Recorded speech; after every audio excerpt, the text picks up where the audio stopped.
Welcome back, everybody, to another episode of the Irish Breakdown podcast brought to you by FanDuel Sportsbook. Happy Friday, everybody.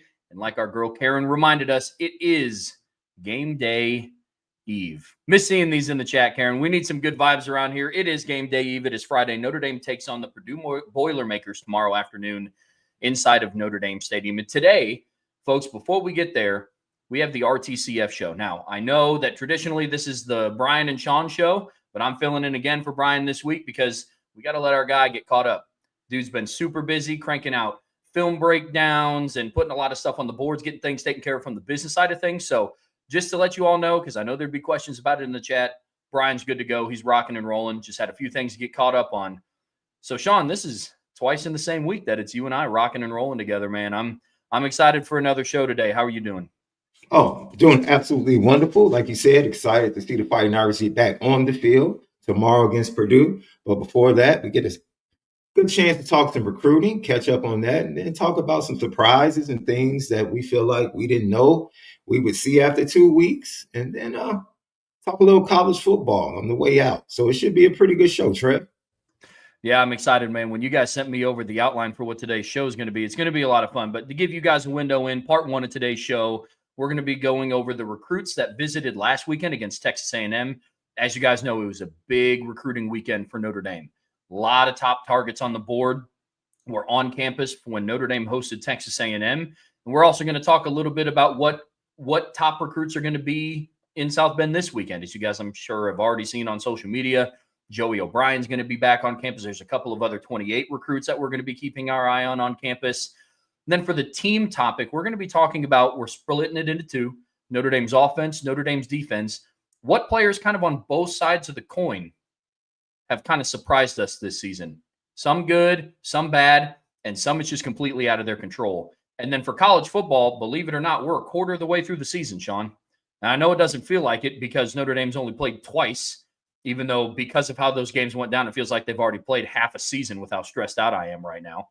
But Notre Dame is at a point where they're 2 games into the season. The majority of college football is about a quarter of the way through. So we're going to be talking through each conference, who surprised us, who were some of the top contenders. So we're in for a really, really fun show today, guys. But where we're going to get started here, Sean, Notre Dame's recruiting weekend against Texas A&M. This was a big one, and I know you've been putting a lot of good intel pieces on the message boards.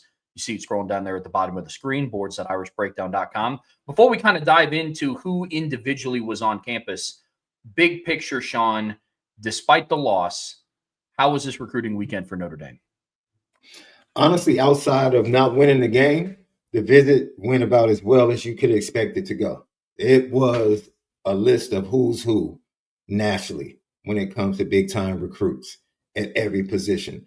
And so Notre Dame did an incredible job. You talk about the fans. I said this to the fans. I shouted out the fans for the atmosphere that they created around campus before the game, the walk leading up to the players going into the locker room, getting into the stadium, and then the electricity that was in the stadium during the game. Like, you make an impact.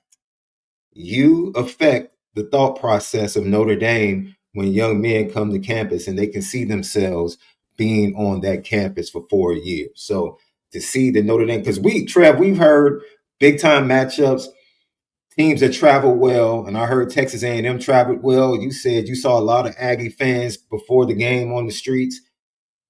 And a lot of times, sometimes those fan bases can be overwhelming in those situations. We've heard about it, right? Notre Dame fans wouldn't allow that. They wouldn't allow that. Even though I've heard Aggie fans were loud, singing their chant songs, I heard Notre Dame fans didn't sit down, kept it electric all 4 quarters, and it just ended up, the air came out of the balloon on the last play of the game, literally the last play on defense for Notre Dame. That's what it comes down to. But the electricity stood out for these young men. All of the young men across the board talked about that. They loved the fans. They took notice how the fans supported the team and didn't sit down. We'll get into the defensive side of the ball because that performance, we can all agree the first 2 weeks by Notre Dame has been lackluster, but that hasn't been something that has changed the perception of the commits in the 26 class, nor the targets in the 27 class or the 28 class for that purpose. So It could have been better if you got the W and you could have made more of an impression if the defense had played better. But there is something that came from that because I think for the first time, there's a passing game that a position that Notre Dame needs to really stack up and get more difference makers or gap closers.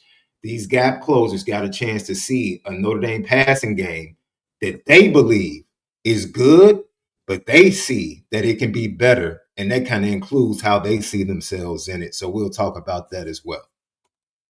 I agree, man. The atmosphere. I was up on campus all day, and I got to take my mom around the tailgating lots for the first time. She hadn't been on campus for a tailgate in years, and Lauren and I love getting up there any chance that we get. I agree with you. The energy on campus was electric, and I'm sure that the recruits felt it. Look, at the end of the day, yes, the loss stings, but Brian has said it on this show multiple times. Sean, you've said it on this show multiple times.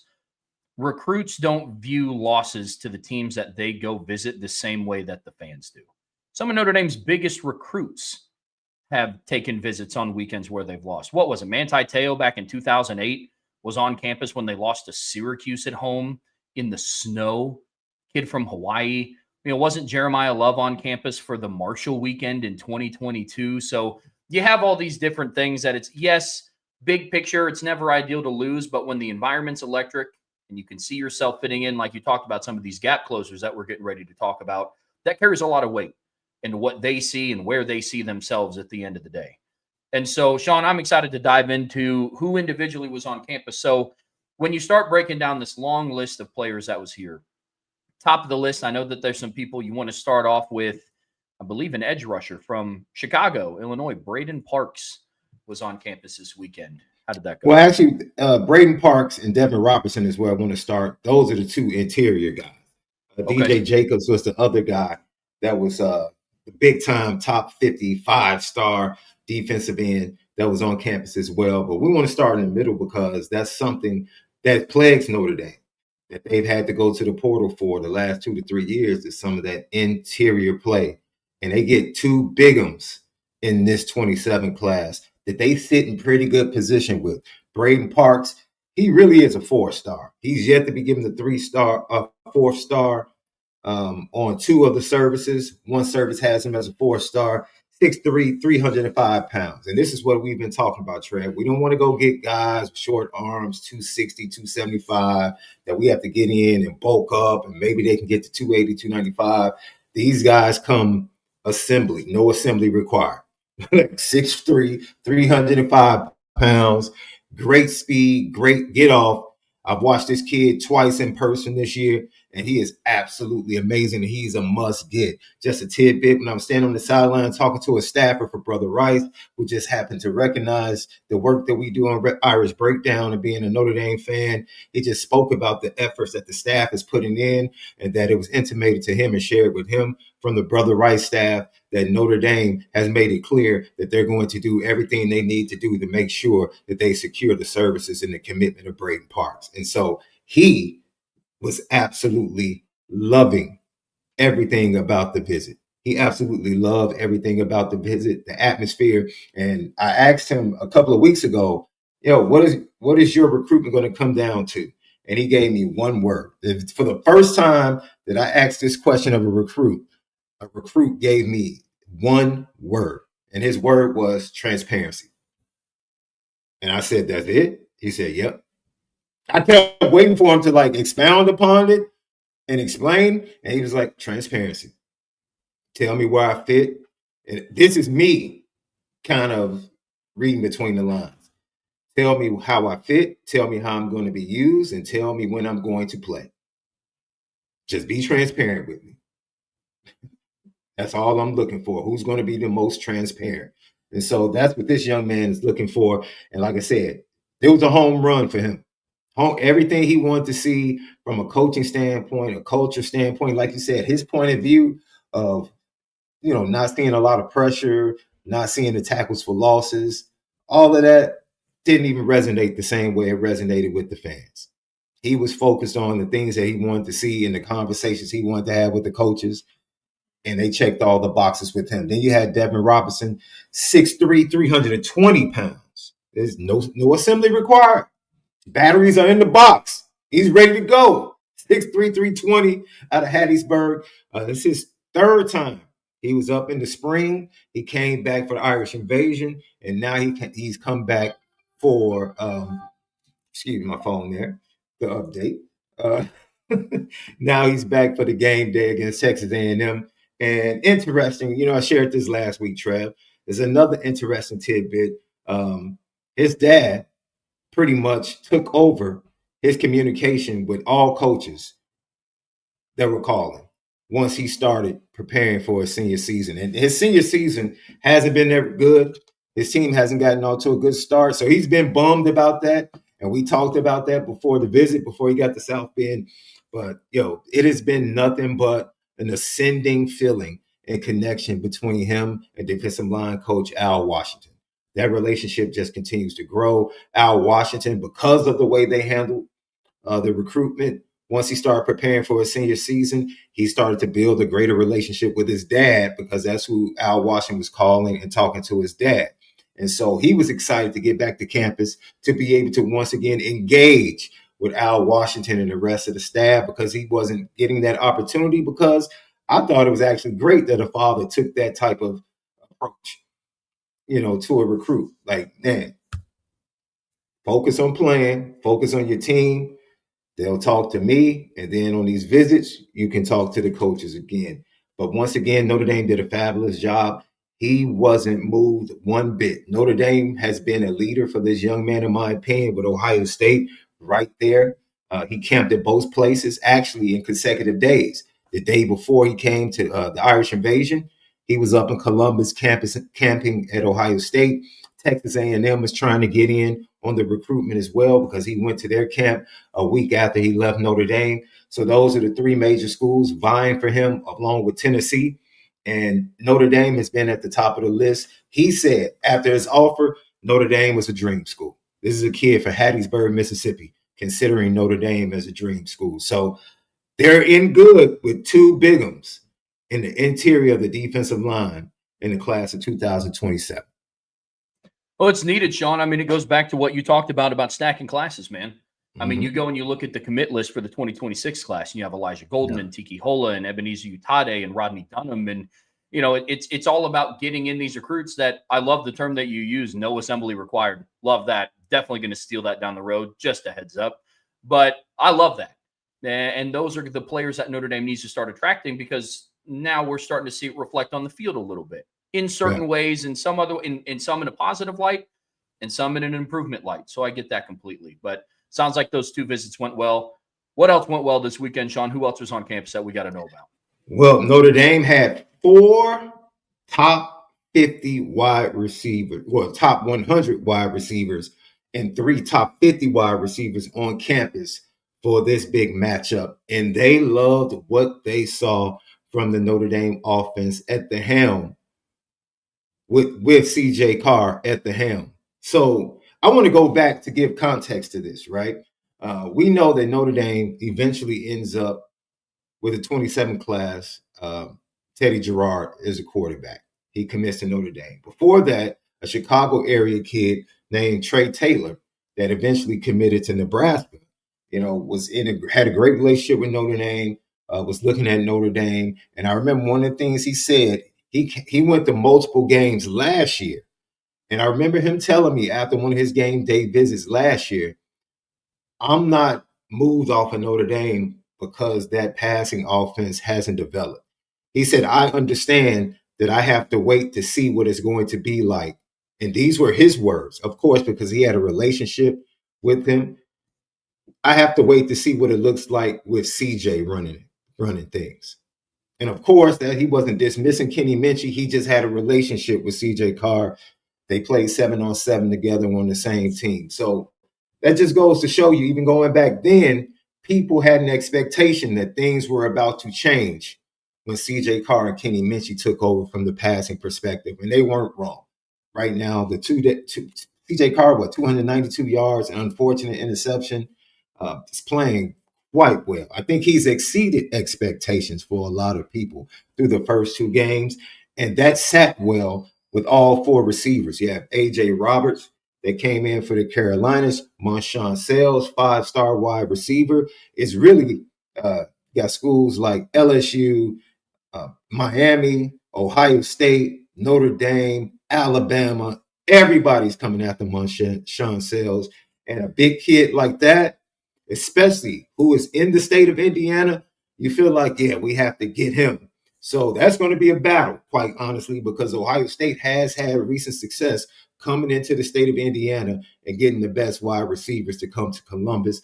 It's going to be a battle, but he loved what he saw. And I think that's been one of the things when you talk about these in-state wide receivers being attracted to schools like Ohio State that have a pedigree of developing wide receivers and a passing game. For him to be able to see that on full display definitely made an impact.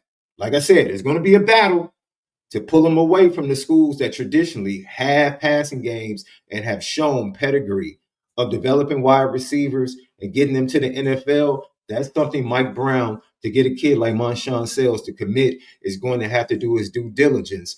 But C.J. Carr, Mike Denbrock, they're helping the cause with the product they're putting on the field. Now, when it comes to Chicago, 6'2", 6'3", 220-pound wide receiver, Quentin Burrell from Chicago, Mount Carmel. He is, in my opinion, one of the must-gets. You would love to get Marshawn Sales, but Quentin Burrell, a Chicago kid right in your backyard, top 50, ranked 39th nationally, you have to get this kid. He really is building a great relationship. He camped at Notre Dame at the Irish Invasion, built a great relationship with Mike Brown. Even at the camp, you saw Mike Brown and him and Mike Brown constantly conversing as he was going back at the different reps. You can see Mike Brown was intentional about building that relationship.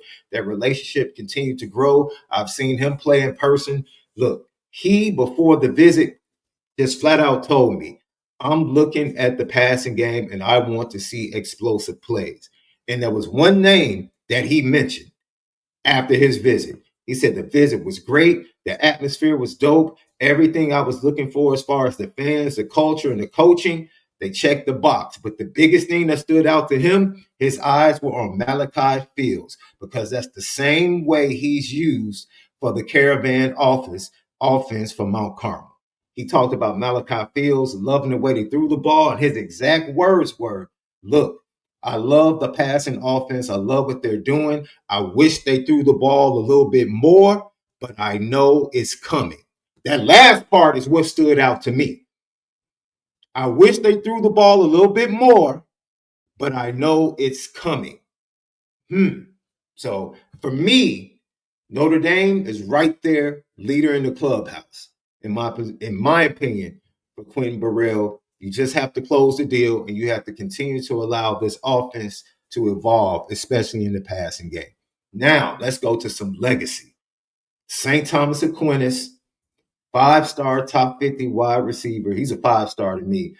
Julius Jones Jr. Now, this is why you love legacy in this particular recruitment. Same type of top-end programs that are in on Marshawn Sales are in on him. He comes in not only with his dad, Julius Jones, but he comes in with his uncle, Thomas Jones Jr. on the trip as well. Just a little tidbit. Thomas Jones Jr. was going to commit, and if I was a soft commit to Notre Dame before he changed his mind and ended up going to Virginia. And the reason he ended up going to Virginia is because he saw a pathway to get on the field immediately, and that running back room at Notre Dame at the time was stacked. So Thomas Jones Jr. comes along on the visit, and I spoke to someone very close to Julius Jones Jr. in Notre Dame and everything surrounding it, the legacy, the former players, and his opportunity to soak in what his dad has talked about and what he's heard about for so long really hit the heart. It really hit home for this young man. On top of the fact that he saw the passing game and he saw C.J. Carr, as I don't know if he really would get a chance to play with C.J. Carr. Maybe not. But just the possibility of the passing game. And I can tell you, Noah Grubbs and Teddy Gerard put in work. Noah Grubbs and Teddy Gerard put in work. Both quarterbacks were on campus, and they were working the wide receivers, the recruits in the 27 class and the 28 class. And then A.J. Roberts, the kid from Carolinas, who is, man, look, if you go watch his film, Trev, go watch his film later on today. He is the smoothest kid running that I've seen in the 27 class. He's long, has long legs, but his stride is just effortless. It almost looks like he's gliding. I'm really intrigued by him. I don't know if Notre Dame will get up to 3 wide receivers, but if they do, I would not be mad if it was the combination of Burrell, Jones Jr., and Roberts.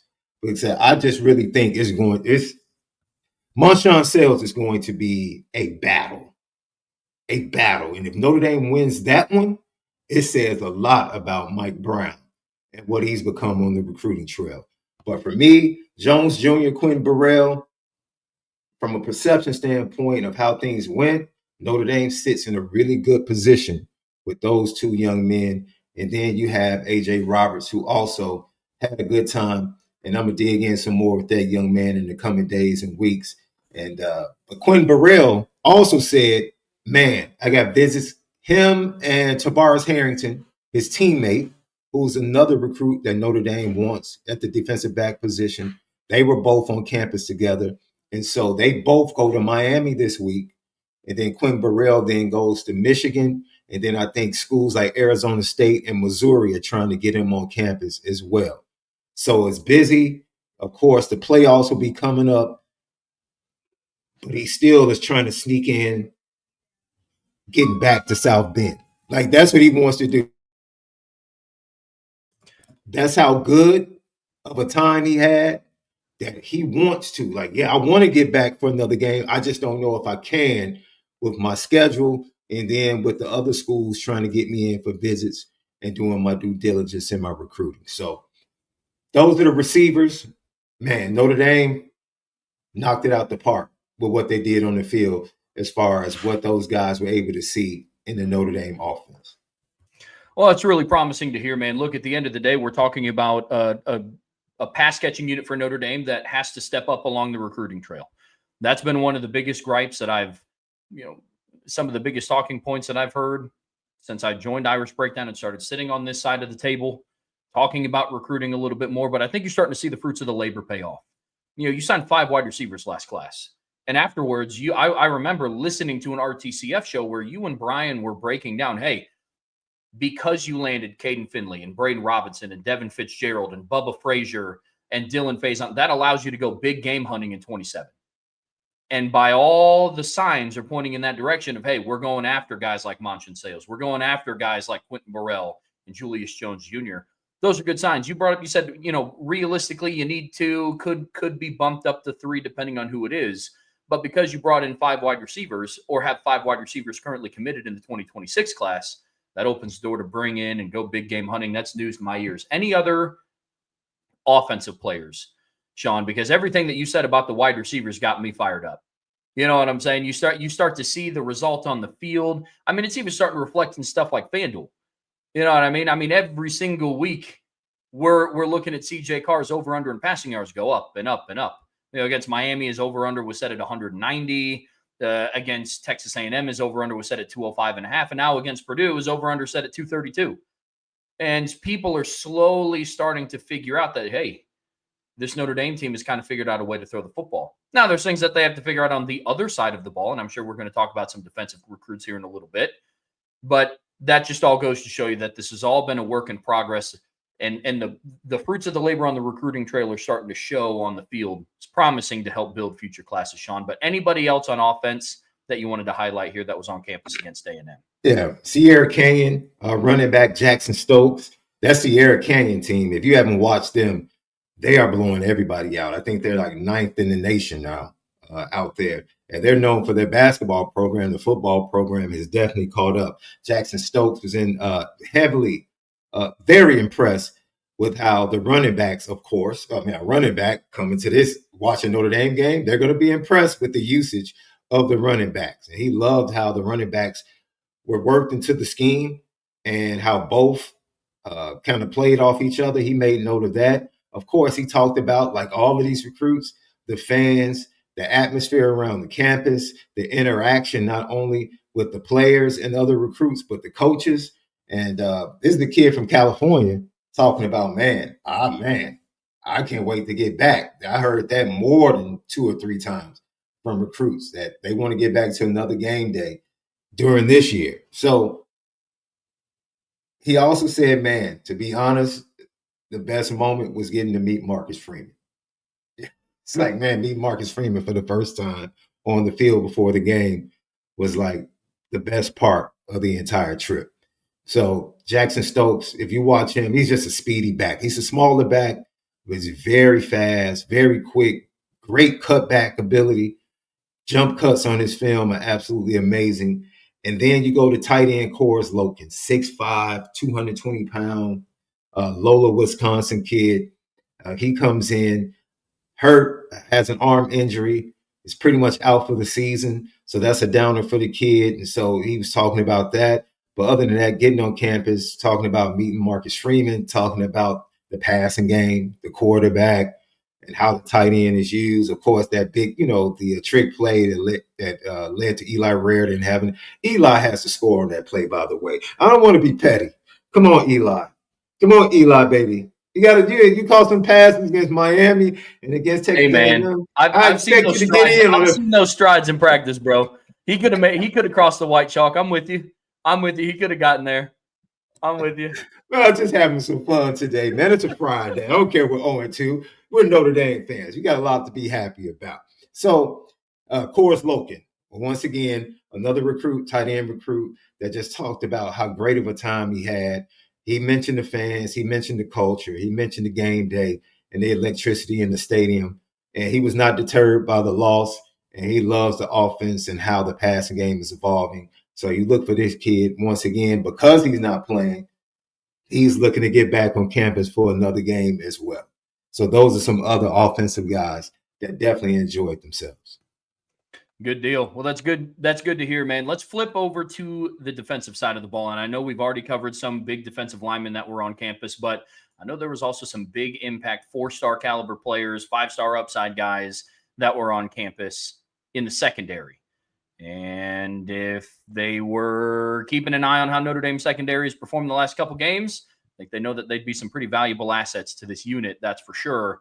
But, Sean, who were some of the big secondary targets that were on campus for Notre Dame this weekend? Well, 2 that I talked to off the bat were Ace Austin, 5'11", 175-pound defensive back out of Cincinnati, Anderson High School, and then the teammate of Quinn Burrell out of Chicago, Mount Carmel, Tavares Harrington. I'll combine, because they had very similar experiences because they knew each other before they got here. And they knew each other from 7-on-7 and being at other camps at other schools at the same time. So Ace Austin, Tavares Harrington, Joshua Dobson, and there was one more defensive back. The name escapes me right now. They just hung out all day because they knew each other. And so they just talked about how great of a time they had together and the vibe they had amongst the recruits in the stands. And they talked to a couple of the commits and got a chance to meet them as well.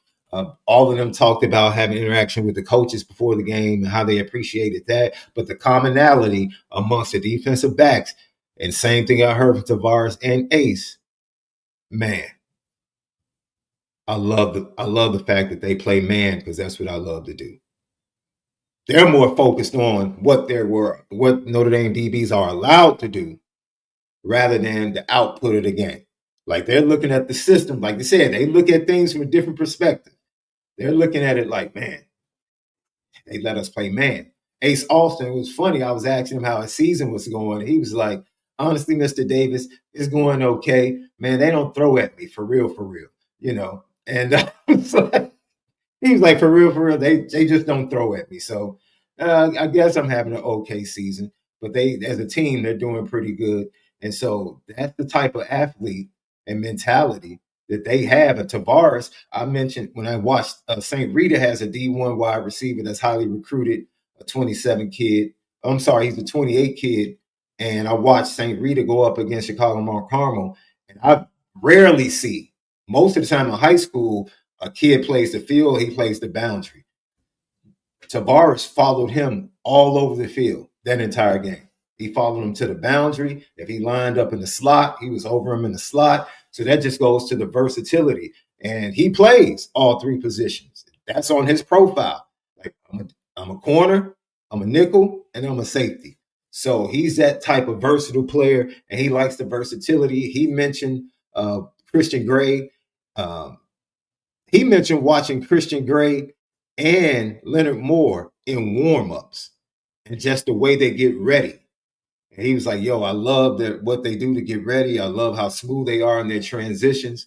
And so you love hearing that because he was intently watching how they prepare, how they're coached, and how he can see himself being coached if he decides to come to Notre Dame. They both have absolutely amazing relationships with Mike Mickens. Big shopper, right? A big-time defensive back has a great relationship with Mike Mickens, even if he doesn't decide to come to Notre Dame. Yeah, who knew? So, and then Joshua Dobson, 5-star defensive back, was right in there with that crew. Great visit for him. Had very similar sentiments. And so the crazy thing is, with all of that being said and that feedback, as we prepared for the show, guess what happened? Mike Mickens threw out 2 more 27 offers to defensive backs, Jalen Jones and Mikal Davis. You know, I'll tap in with those guys a little bit later this weekend and find out when they're going to come for a visit. But he's leaving no stone unturned when it comes to the defensive back position. Yeah, breaking news. Mike Mickens has a good relationship with the top defensive back in the country, to the surprise of nobody in this chat or anybody that follows Notre Dame football or their recruiting ventures, I'm sure. Sean, any other players that you wanted to cover from the Texas A&M visit before we just kind of talk about where Notre Dame stands with some of these guys and who's visiting this upcoming weekend? Anybody else you want to talk about from Texas A&M's visit? You know, I do want to talk about some 28 kids. Jordan McKinley, Loyola Academy out of Chicago, 2028. He camped at the Irish Invasion. This kid is like he's put together, Trev. I remember you and I were standing on the sideline watching them run routes, and I thought that was a 26 kid. Legitimately, no, I did. He's a 28 kid. Man. And he's been in Notre Dame for 4 games. So the interest is there. He's a top-ranked kid. He's probably a top 150 kid at wide receiver right now. Definitely a boundary receiver, a bigger kid. But, the last game he played before he came to Notre Dame, he put up 4 touchdowns in 1 game. So he's just a dominant receiver. Decent. Yeah, I think that's pretty decent. Yeah, 4 touchdowns in 1 game. That ain't bad. So when I spoke to him, very similar. He spoke about the atmosphere, the fans. He was like, the fans never sat down, right? And he talked about loving the offense. And this is a kid this early on, flat out, Notre Dame, if they truly want this kid, they can have him. They can have him. He's seen the campus. He loves the coaching staff. He knows what he wants. And now it's just about watching him develop. That's what it's about. It's definitely a good spot to be in, Sean. Yeah. Definitely and then Cameron. No, I'm sorry. Yeah, from the Texas A&M visit. I think that's pretty much everybody. DJ Jacobs is somebody. He was his good friend, of course, is Teddy Gerard, quarterback commit, to have him on campus, 5-star defensive end. I think Notre Dame sits in a really good position with him as well. There are a lot of good factors working in his favor. Of course, Clemson, Georgia, Alabama, Tennessee, Notre Dame, Ohio State. Yeah, you name it. Who's who is after him.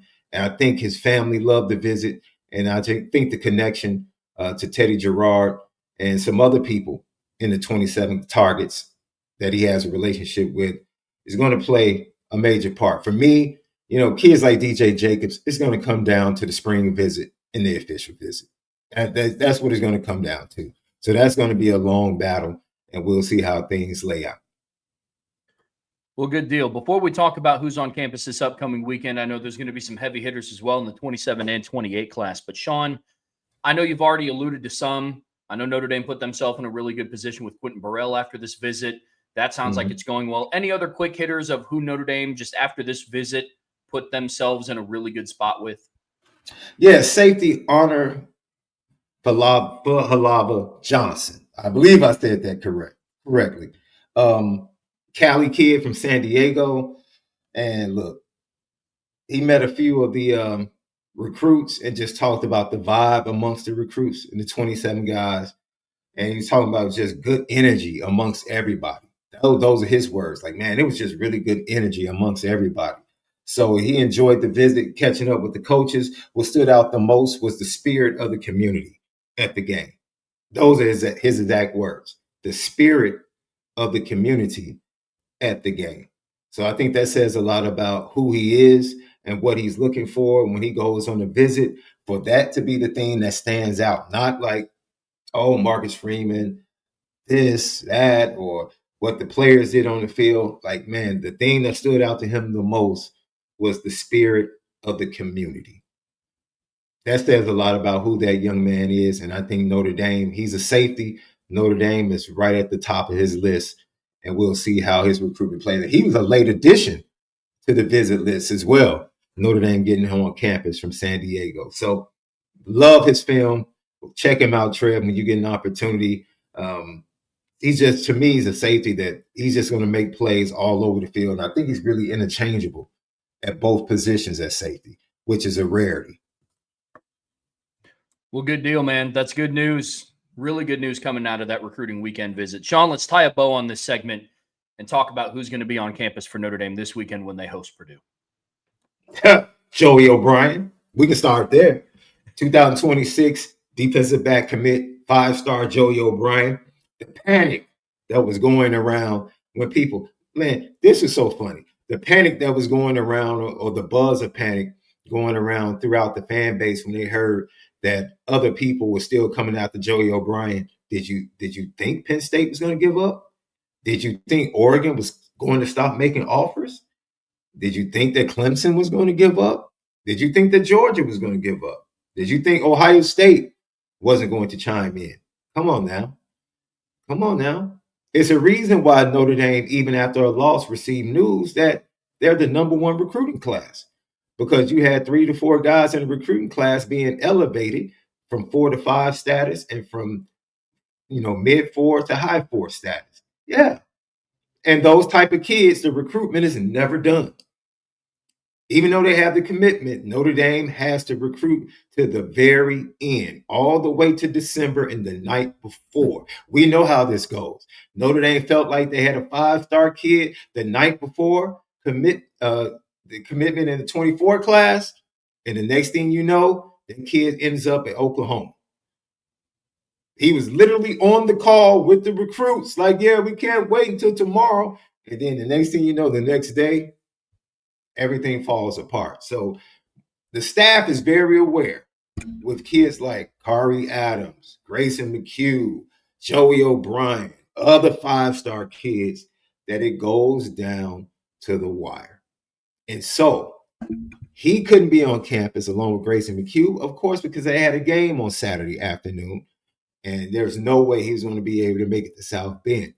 For him, because he wanted to be there last week, for him in the aftermath, he didn't wait for the USC game, Trev. This is why this is important to me. Because it would have been very easy for him to say, oh, man, I couldn't make it. I'll see you October 18th. That's the next big game. Joey O'Brien was like, oh, Purdue?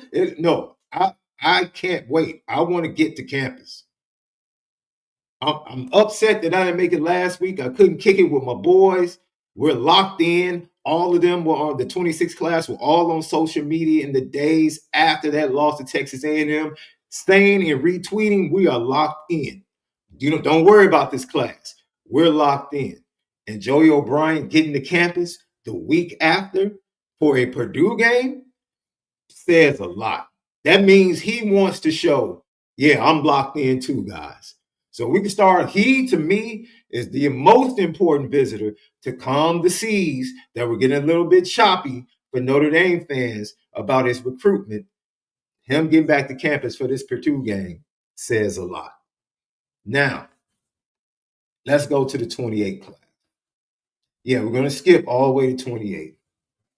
Because what is missing from this defensive line, Trev? When you break down what hasn't been done defensively, you can talk about the defensive backs, you can talk about the linebackers, but what's the one thing that you've been pointing out all week, Trev, that's missing from this defense up front? They need those dudes, Sean. Need those They dudes. need They need some that size. that can get pressure on the quarterback. Mhm. Well, let me tell you something. The Chicagoland area in the class of 2028 has the number 2 and number 4 ranked defensive ends in the nation. I'm going to say that again.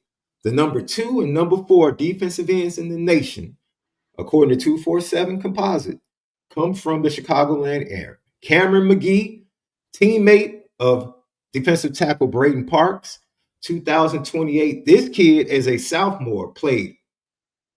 Trev, Cameron McGee is 6'4", 225 pounds, Trev. 6'4", 225 pounds. He played wide receiver as a sophomore, Trev. Golly. He played wide receiver and defensive end as a sophomore, Trev. You want to talk about an athlete? I've seen this kid play twice. The speed to power that he shows on his pass rush as a junior is absolutely amazing. Absolutely. Or as a sophomore, I'm sorry. Absolutely amazing. So, I mean, I said that incorrectly. He was a freshman playing wide receiver and defensive end. That just shows you the athleticism. Matter of fact, he's not even listed as a defensive end. They list him as an athlete on his huddle. They don't even list him as a defensive end. He's an athlete. He will be in town. I talked to him just this morning. He's like, yes, of course, I talked to Brayden about the visit. And I'm pumped because he had a ball. He had a great time. And I can't wait to get to campus and experience the game day.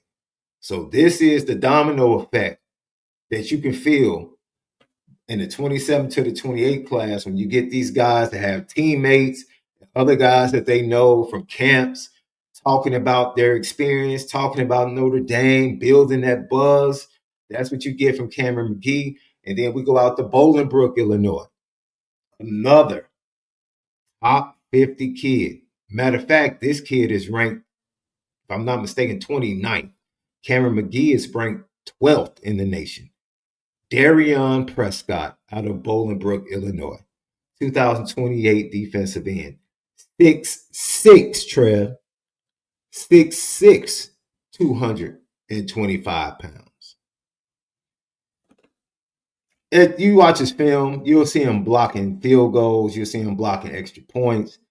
You'll see him chasing down running backs on flare passes. You'll see him rushing the passer. Like the speed and the bend he brings. To be able to bend the way he bends at 6'6", these kids moving forward, you want to talk about must-gets? You're talking about pass rushing being set on a platter, and you're talking about stacking. This is how you stack. You already have Utade. You already have Durham. Now you stack in 27. You get DJ Jacobs with somebody else. And then you go to 28 and you get these two kids. Now you're cooking with grease. And now you're starting to stack classes on the defensive line that can change the narrative about creating that pressure and what we've seen the lack of from that front four over the last, 17 to 18 games. You know, we can go back to Botello and Traore going down. And pretty much from that point,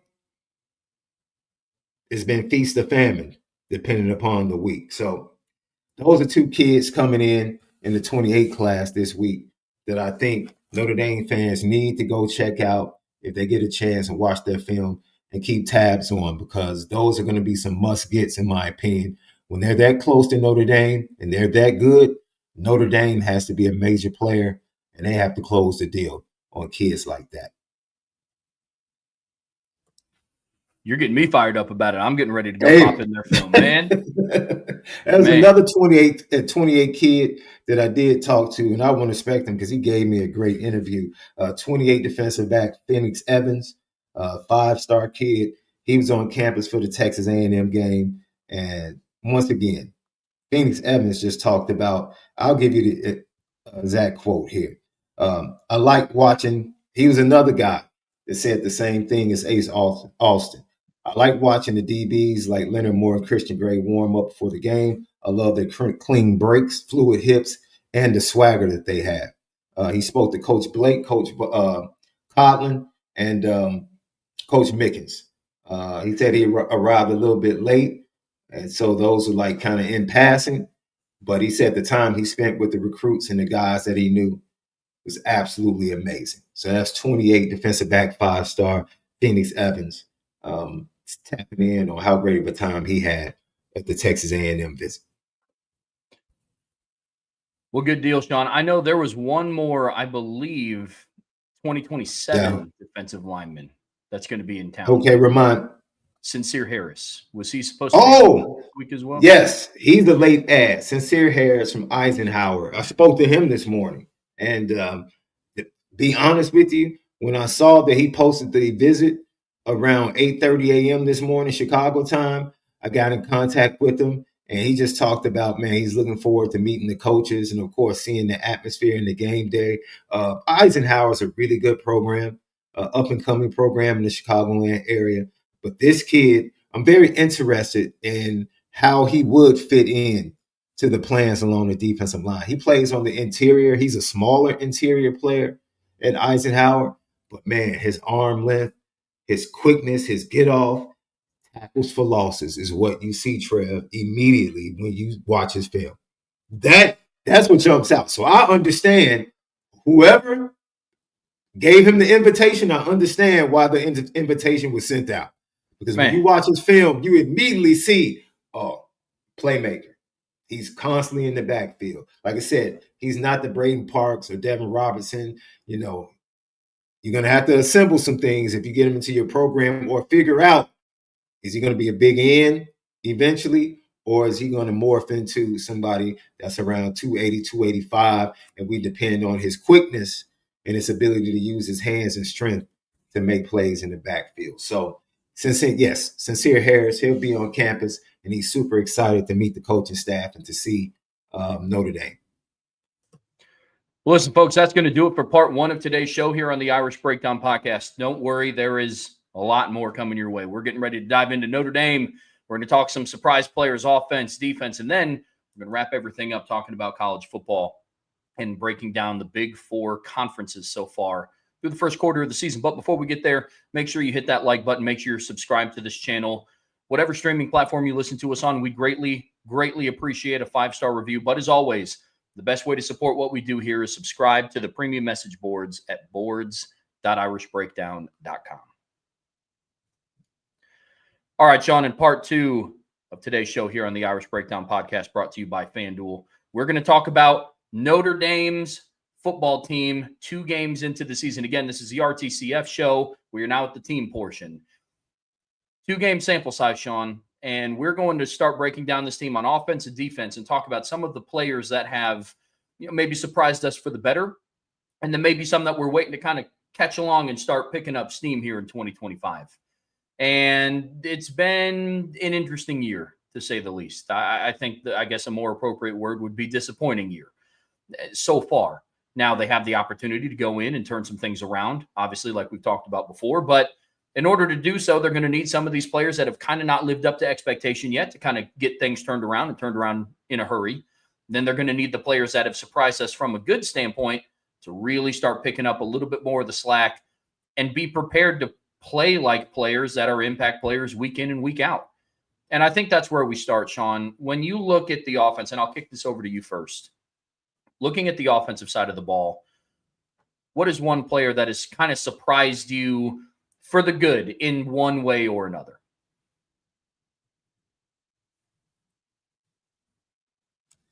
Of course, he started quarterback. I've been pleasantly surprised with CJ Carr. Pleasantly surprised with CJ Carr. You expect freshman mistakes, first time starter mistakes, and we had those. But I believe he's kept those to a minimum.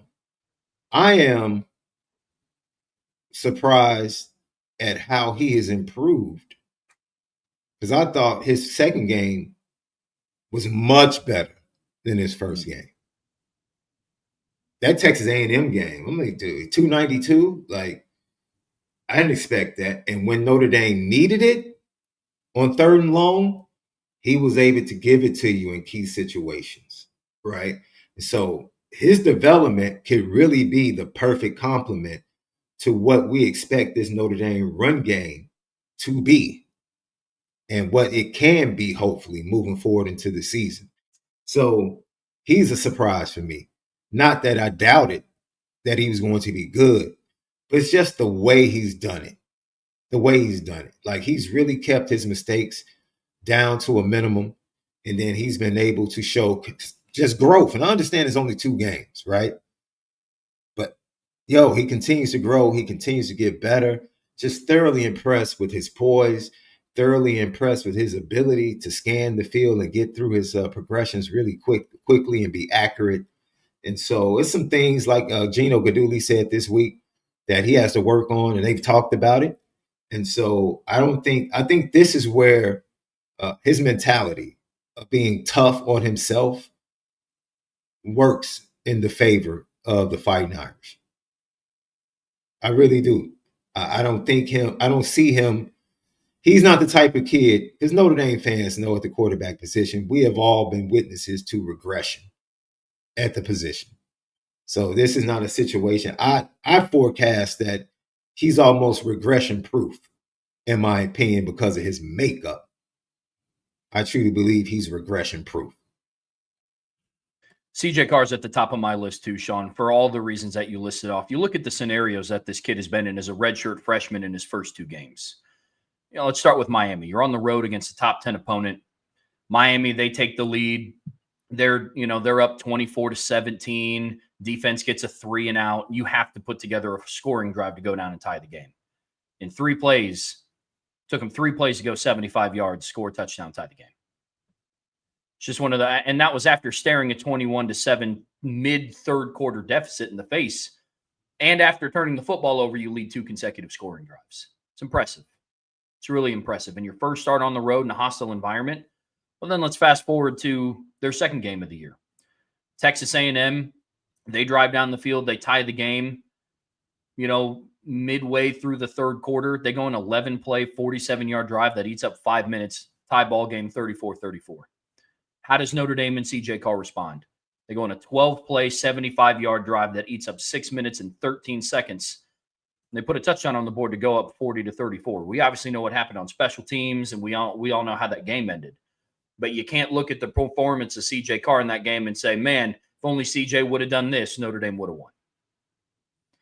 I'm with you. You go back and you look at CJ's performance, and I think we all knew the type of talent that he was going to be. The thing that surprised me the most, and I know you're not saying this either, what surprised us about CJ Carr is, oh my goodness, he's good. We've been telling people since the moment he got on campus, rather I should say you guys have been telling people since the moment that he got on campus, hey man, just wait till that CJ Carr kid takes over. Stuff is going to start looking a little different.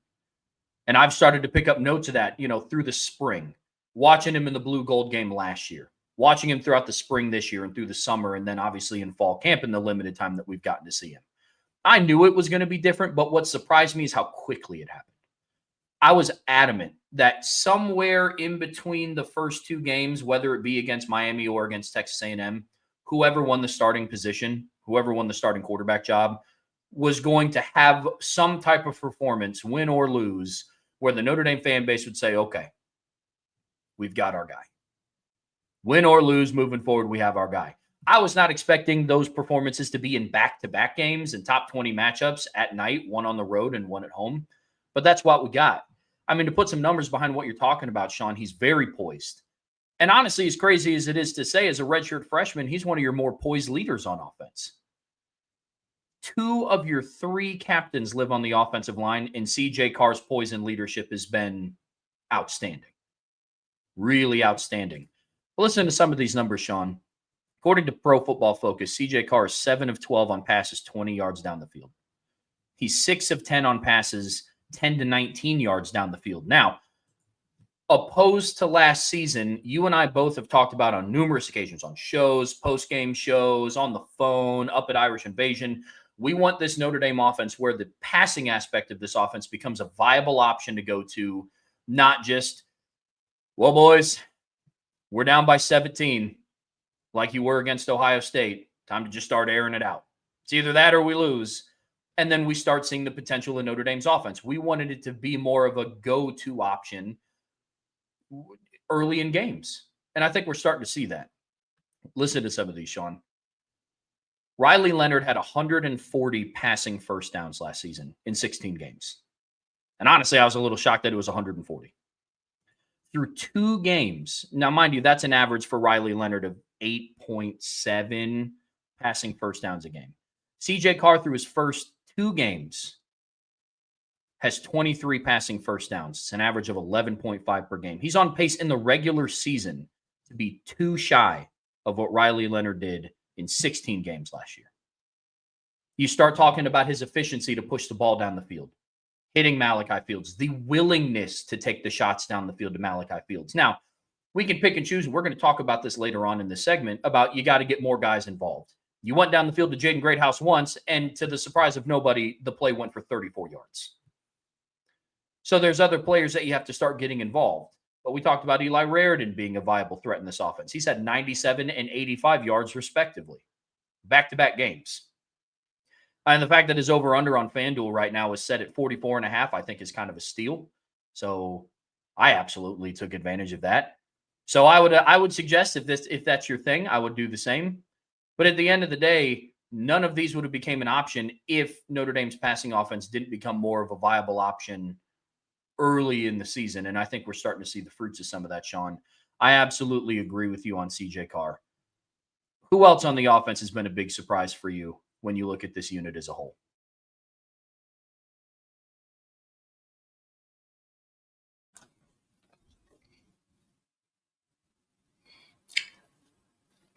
We're still talking good. Well, you could take it whichever direction, bro. I want it to be in order. If we were still talking good, if just give me some time. I mean, yeah. I mean, CJ Carr for me has been the good offensively. He really has. Outside of that, no, not. I wasn't surprised in the good by anybody on offense outside of CJ Carr. I can go to the bad surprises on offense, and I got one more good, and then we'll get there. Okay, go ahead. I get you. The offensive line has come under a lot of scrutiny this season, rightfully so. But one positive surprise that I had when I go and I look at the journey of what Gerby Lambert took to get to starting right guard this season, there have been moments of his play that have impressed me. It's been a pleasant surprise because there's been all throughout the offseason, there was talk of, okay, is he going to push Anthony Knapp at left tackle?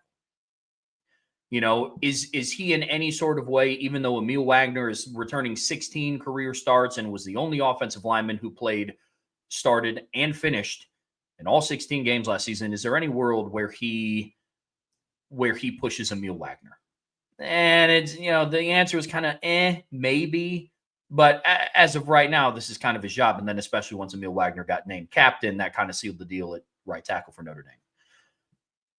About 3 weeks before fall camp starts, Charles Jagasaw goes down the slated right guard. They kick Gerby Lambert inside after kind of fluctuating him around like they've done with a lot of the tackles that they bring in. Different conversation for a different day. But I think Gerby Lambert has performed well in the moments that he's been given. Now, there's mistakes that he's making because he's a redshirt freshman. But, Sean, there are some plays where you go back and you look at film. Man, This is an impressive kid. 6'7", 335 pounds. He absolutely moves people. But it's one of those where it's like when the light bulb comes on, he's really going to take that next step. You started talking about, on Wednesday when we had the show. You mentioned that Notre Dame doesn't have any of those, first round caliber talents and hasn't for the last couple of seasons. I think Gerby Lambert could be that. He's not right now because there's a lot of things that he has to work on. But raw talent wise, he's been a surprise to me because I understand the philosophy of, it's easier to move a tackle to guard than a guard out to tackle.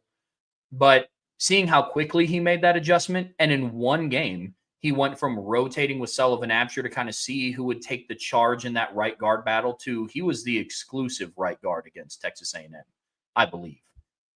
So he's somebody for me that has been a pleasant surprise because of all the shuffling along the offensive line.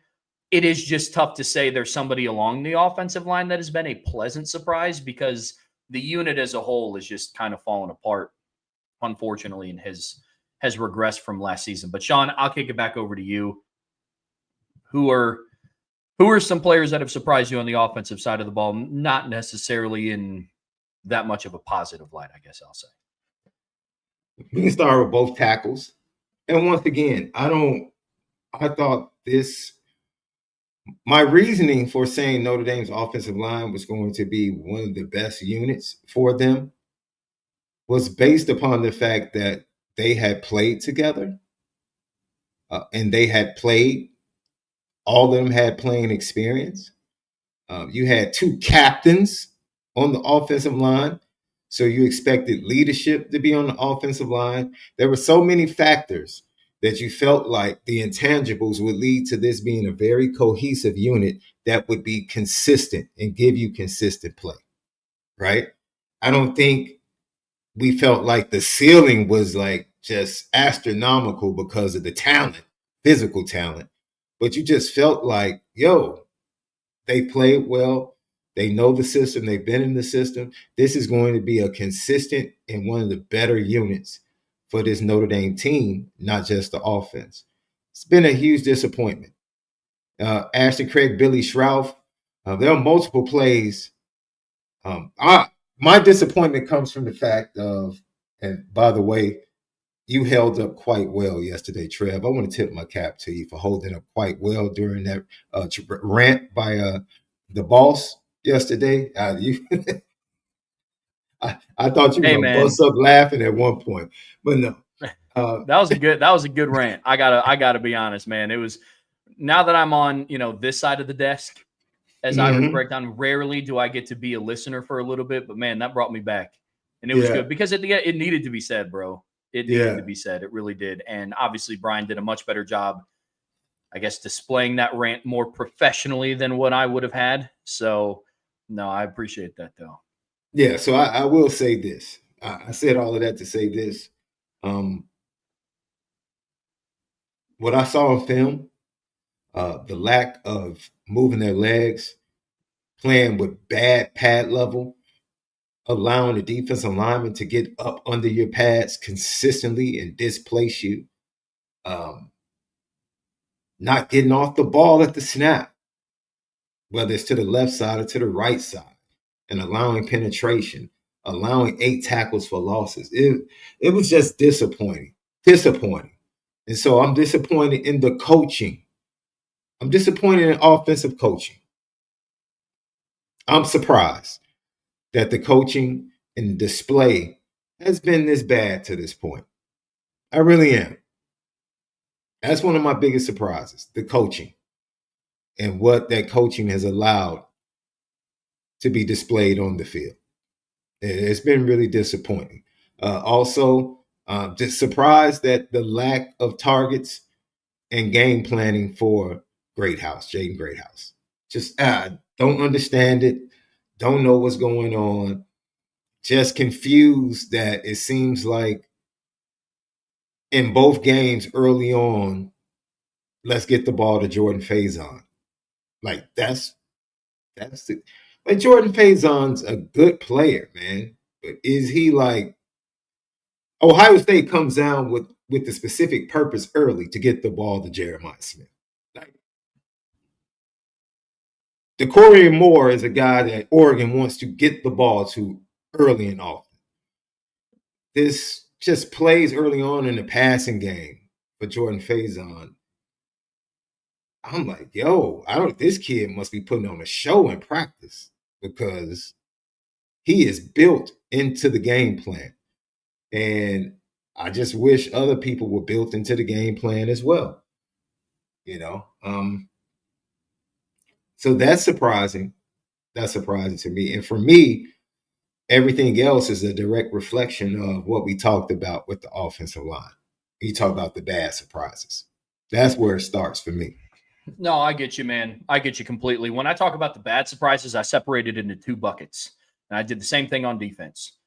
It's some of it is it's player driven. It is. But the other, like you mentioned, Jaden Greathouse, I filed him under the bucket of it's been a bad surprise, but I genuinely think it's for reasons out of his hands. And for reasons that you and I don't have the answers to, because if we did, I think we'd feel a lot better about it. But the one that I want to talk about first is Emil Wagner. Because, look, at the end of the day, I agree with you on both tackles. I do.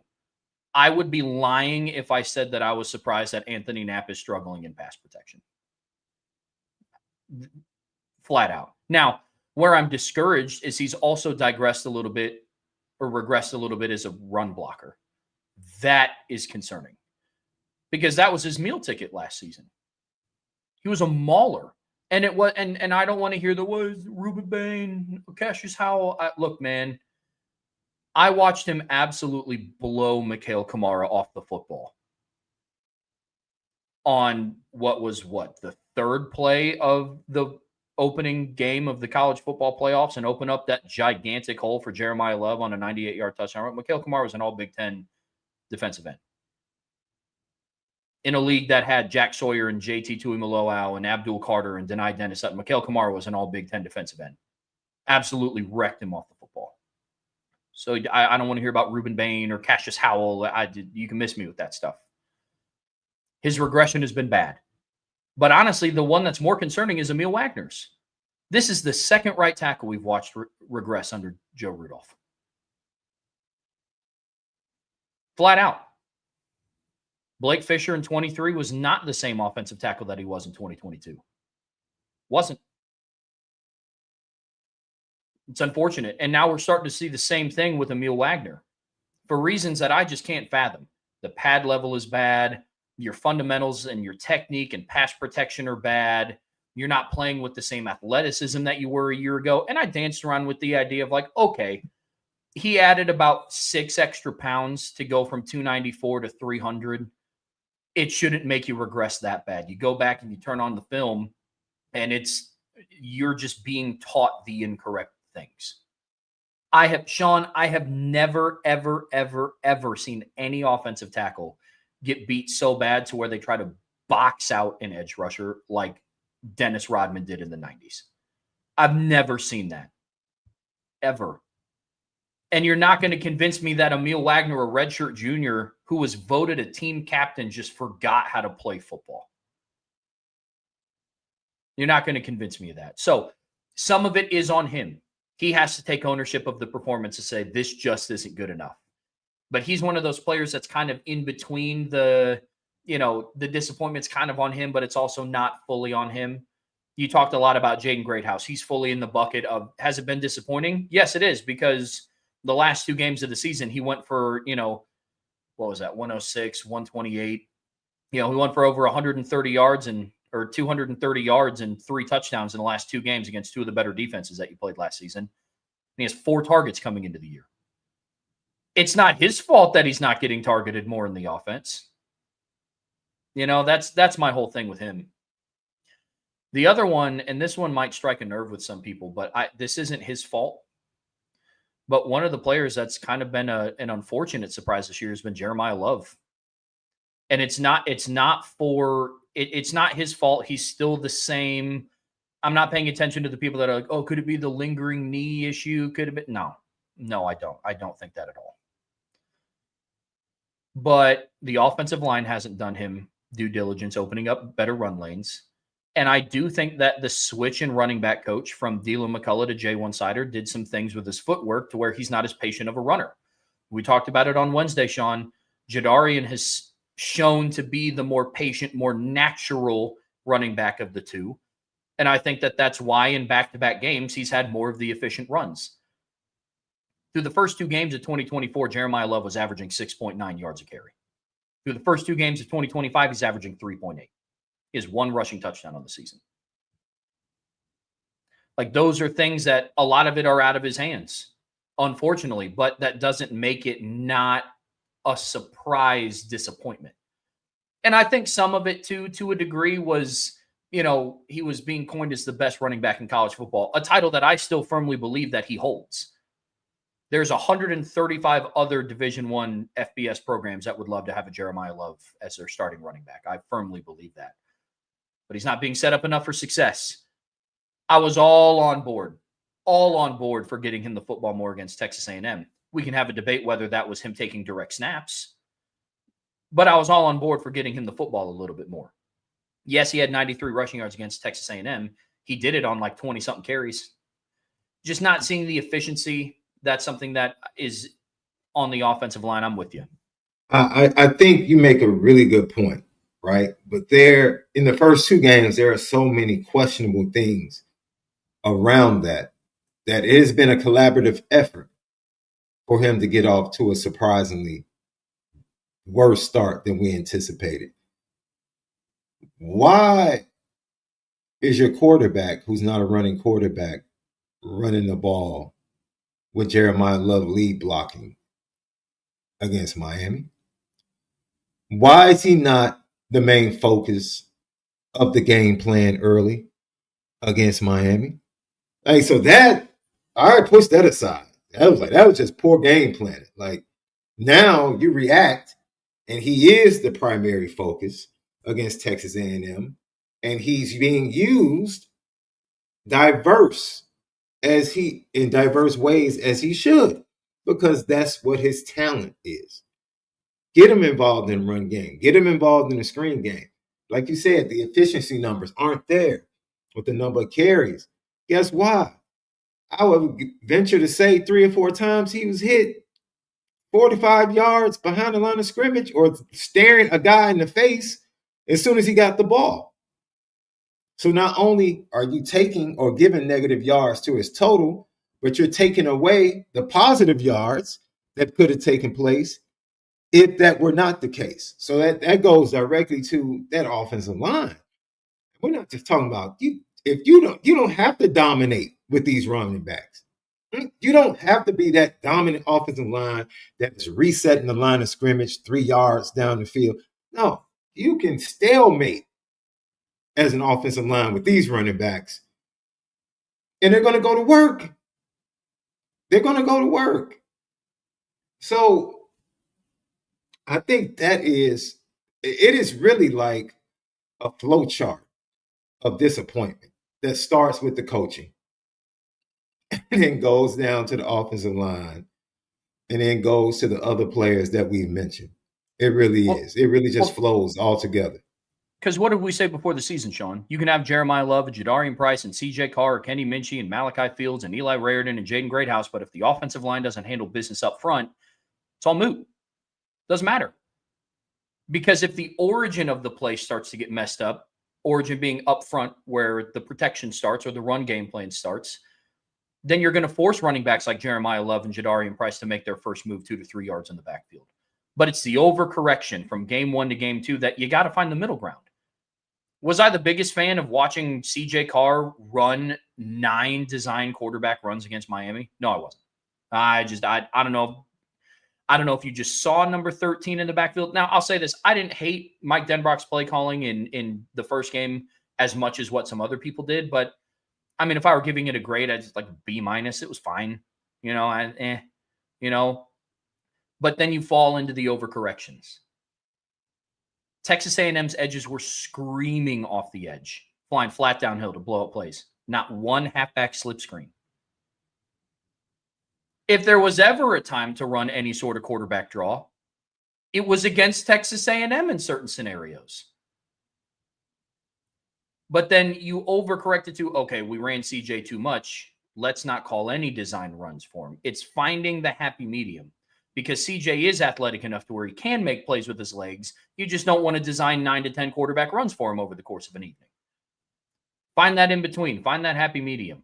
Find different ways. And I'll say this, Sean, and I'm sure you're in the same boat too. I do have faith that Mike Denbrock will figure that out, because this is also his second game calling an offense in real games with CJ Carr as the starting quarterback. I'm confident that'll figure it out, because I watched him figure out how to call an offense last year with an ineffective passing game, and they made it to a national championship game. I am confident in that. Where this conversation does start to get a little interesting, though, Sean, is we are going to talk surprises on defense. And this one's going to be an interesting conversation, because I did the same thing. Some good, a little bit more negative surprises, but I did still filter them into two different buckets, because we also have to keep in mind that scheme and the identity and the philosophy of this defense is playing a major role into some of these surprises being what they are. So, Sean, let's start off on the positive side. Who is a player, or we'll even call it an aspect of the defense, that has been a pleasant surprise for you in 2025? Well, pleasant surprise. This all goes all the way back to camp for me. Bronte Johnson. I think when he got healthy last year, you heard things that he was doing in practice, but he was the backup field corner at that position. I think putting him at safety really unlocks some things, really unlocks his creativity and his intuitiveness and his instinctive play. It really does. And then that he plays faster, because now he can see the game and he's not locked into like one particular area. Now he's in the middle of the field. He can see everything. He can anticipate. He can play on instincts, and then his physical gifts just take over. And being able to watch him on film, I'm like, okay. I remember, talking to you and covering your recruitment. I love watching what I saw on both sides of the ball, considering the fact that, man, maybe we can use him as a wide receiver with his skill set. But he really has kind of surprised me that he is this good and this impactful. And if he had not been injured early last year, he might have been impactful last year for this team. So that's been a really pleasant surprise. He really has. Bronte Johnson has been a pleasant surprise for me. Go ahead. No, I was about to say I'm with that completely. And we got to see a little bit of that. Not even a little bit of that. We got to see that against Texas A&M. There's one play where they were playing single high. We talked about it a lot on Wednesday. They were playing single high safety. They asked Tay Johnson to play center field, and he flew from the opposite hash to the other numbers and broke up a pass and was able to work his way underneath the route from the opposite hash. That's range and athleticism that you just don't see a whole lot in redshirt freshmen.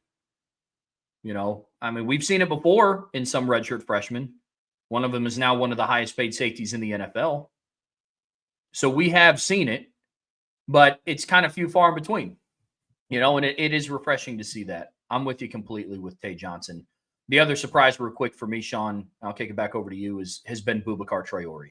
And I say this because I was very unsure about what his workload was going to be to start the season. I was. Because, okay, he's still less than a year removed from tearing his ACL. And, we talked about it last year with Mitchell Evans. It just takes some people different amount of time to come back from a knee injury. I tore my ACL. It sucks. And the rehab is honestly worse than actually tearing it, if I'm being 100% honest. Now, I'm obviously not Boubacar Traore, and I'm obviously not playing for Notre Dame football. I didn't have those resources at my disposal, but the recovery process is very subjective, one person to another. I've been very pleasantly surprised with how much workload Boubacar has been able to take on. He leads the entire defensive line in total snaps played. A year removed from tearing his ACL. He has 89 snaps played on the season. He has the 5th most snaps played on defense, Sean. I did not expect that. I thought they was going to, maybe they work him back into the rotation. Let's see what happens. Boubacar has more snaps than Kingston, Jared Dawson, Donovan Heinisch, Jaden Ausberry, Bryce Young, Gabe Rubio, Jason Onye, Jr., Devontae Smith. It's another issue in and of itself. I know he was hurt last game, but I have been pleasantly surprised. And he has the only sack on the season. which really hurt me to just speak out loud. But Boubacar has the only sack on the season. And so hopefully moving forward, the defensive line, Al Washington and Chris Ash, are willing to turn him loose a little bit more and let him go eat. But because of his workload and his ability to bounce back from that knee injury, that gave me a lot of promise. And it's not like he hasn't been tested. It's not like he's played all those snaps against, Stanford and Purdue. He was going up against Markel Bell, Francis Maui-Noah. He was going up against Demetrius Crownover and Trey Zune. So he's been going up against quality competition as well.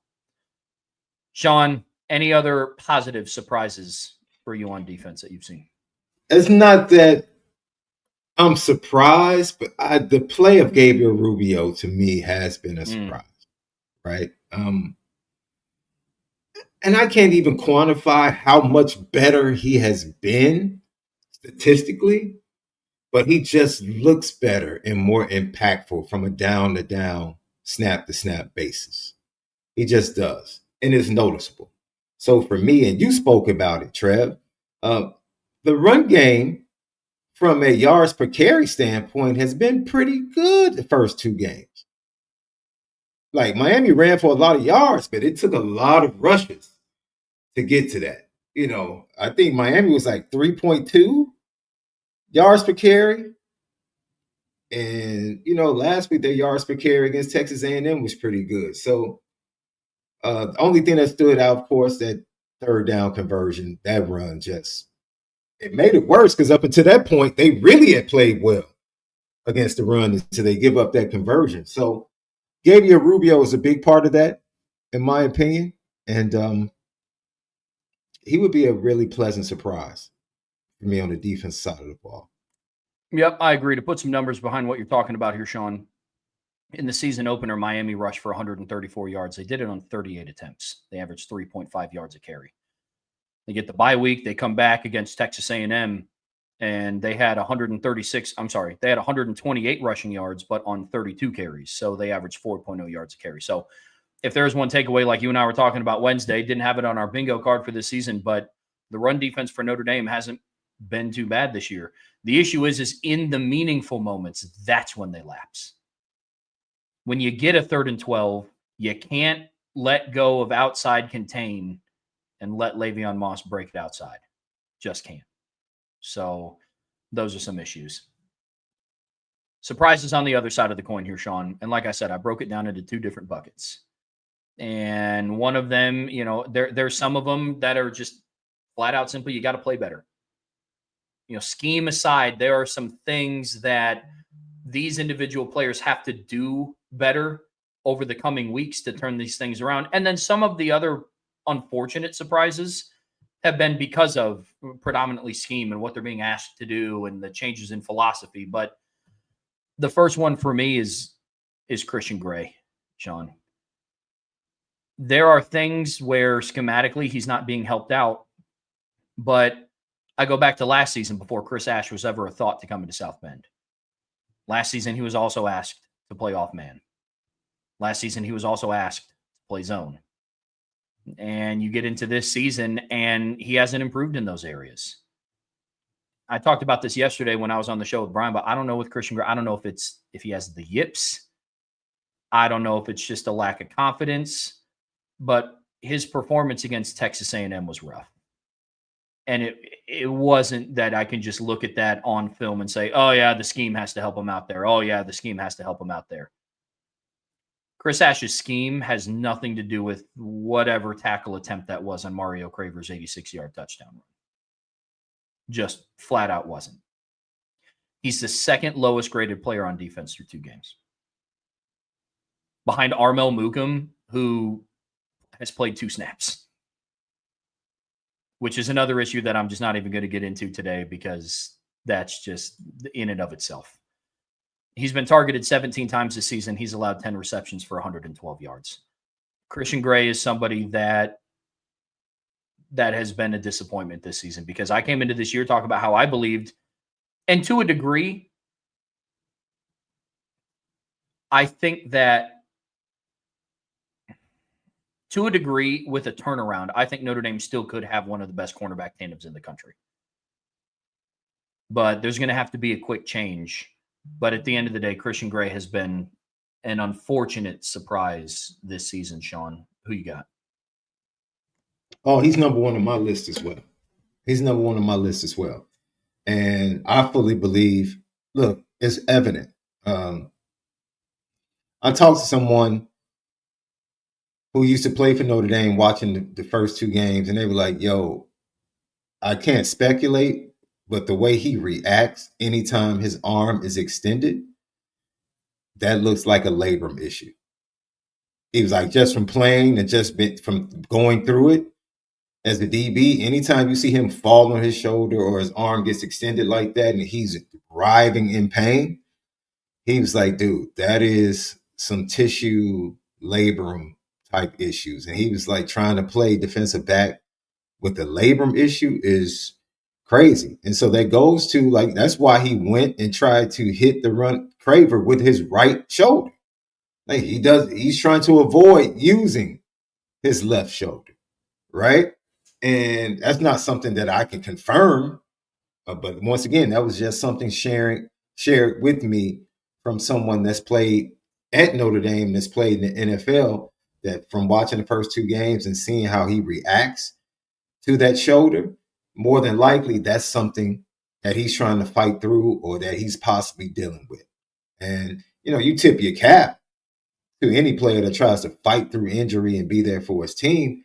But like I said, when your performance drops to a point where it starts to hurt the team and you're not able to do the basic fundamental things like tackle, but that's no excuse for giving up a penalty on a play where you have the safety, you're playing outside leverage, you're pushing the man into the safety, into your help, and you're holding. Well, if you're playing your leverage, you don't have to hold because he's going to have to run through you to get back to the outside. And that's what Mike Mickens was screaming at him about. So now you wonder, does the physical start to affect the mental? So I agree with you for everything that you Sean, said. To your point about the physical affecting the mental, we saw that last year. Christian Gray was lights out against Texas A&M and Miami of Ohio and early on in the season. Until when, Sean? Until he got hurt. Till he got hurt. And then that's when the inconsistency started to come in. At some point, like you said, you tip your cap to the young man for trying to battle through injury. But when that resiliency turns into a detriment to the defense, that's when a change has to happen. Now, like you said, this is speculation. I mean, it could just be something where he just isn't right mentally and he just needs to gain his confidence back. But at the end of the day, if it is truly a health issue, that's something that has to be addressed because the fact of the matter is you don't have another bye week until the end of October. No. So there's no, okay, we'll just give them some time. Ideally, they stretch their legs enough against Purdue where you just don't have to play them much into the second half. But at the end of the day, they're going up against another good receiving core like we talked about yesterday and like we talked about on Wednesday. So he's going to be somebody that's going to have to turn it around. And I hope that he does. Yeah, you can't play bump and run if you can't bump. Yep.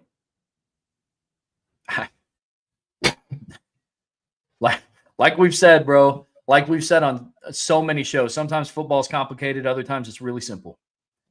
I get that completely. Who else on defense, Sean, has been, I guess, more of an unpleasant surprise for you? Oh, man.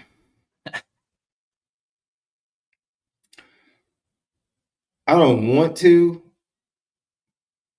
but I expected a Don Shula to take a step forward in this play. I really did, and I haven't seen it.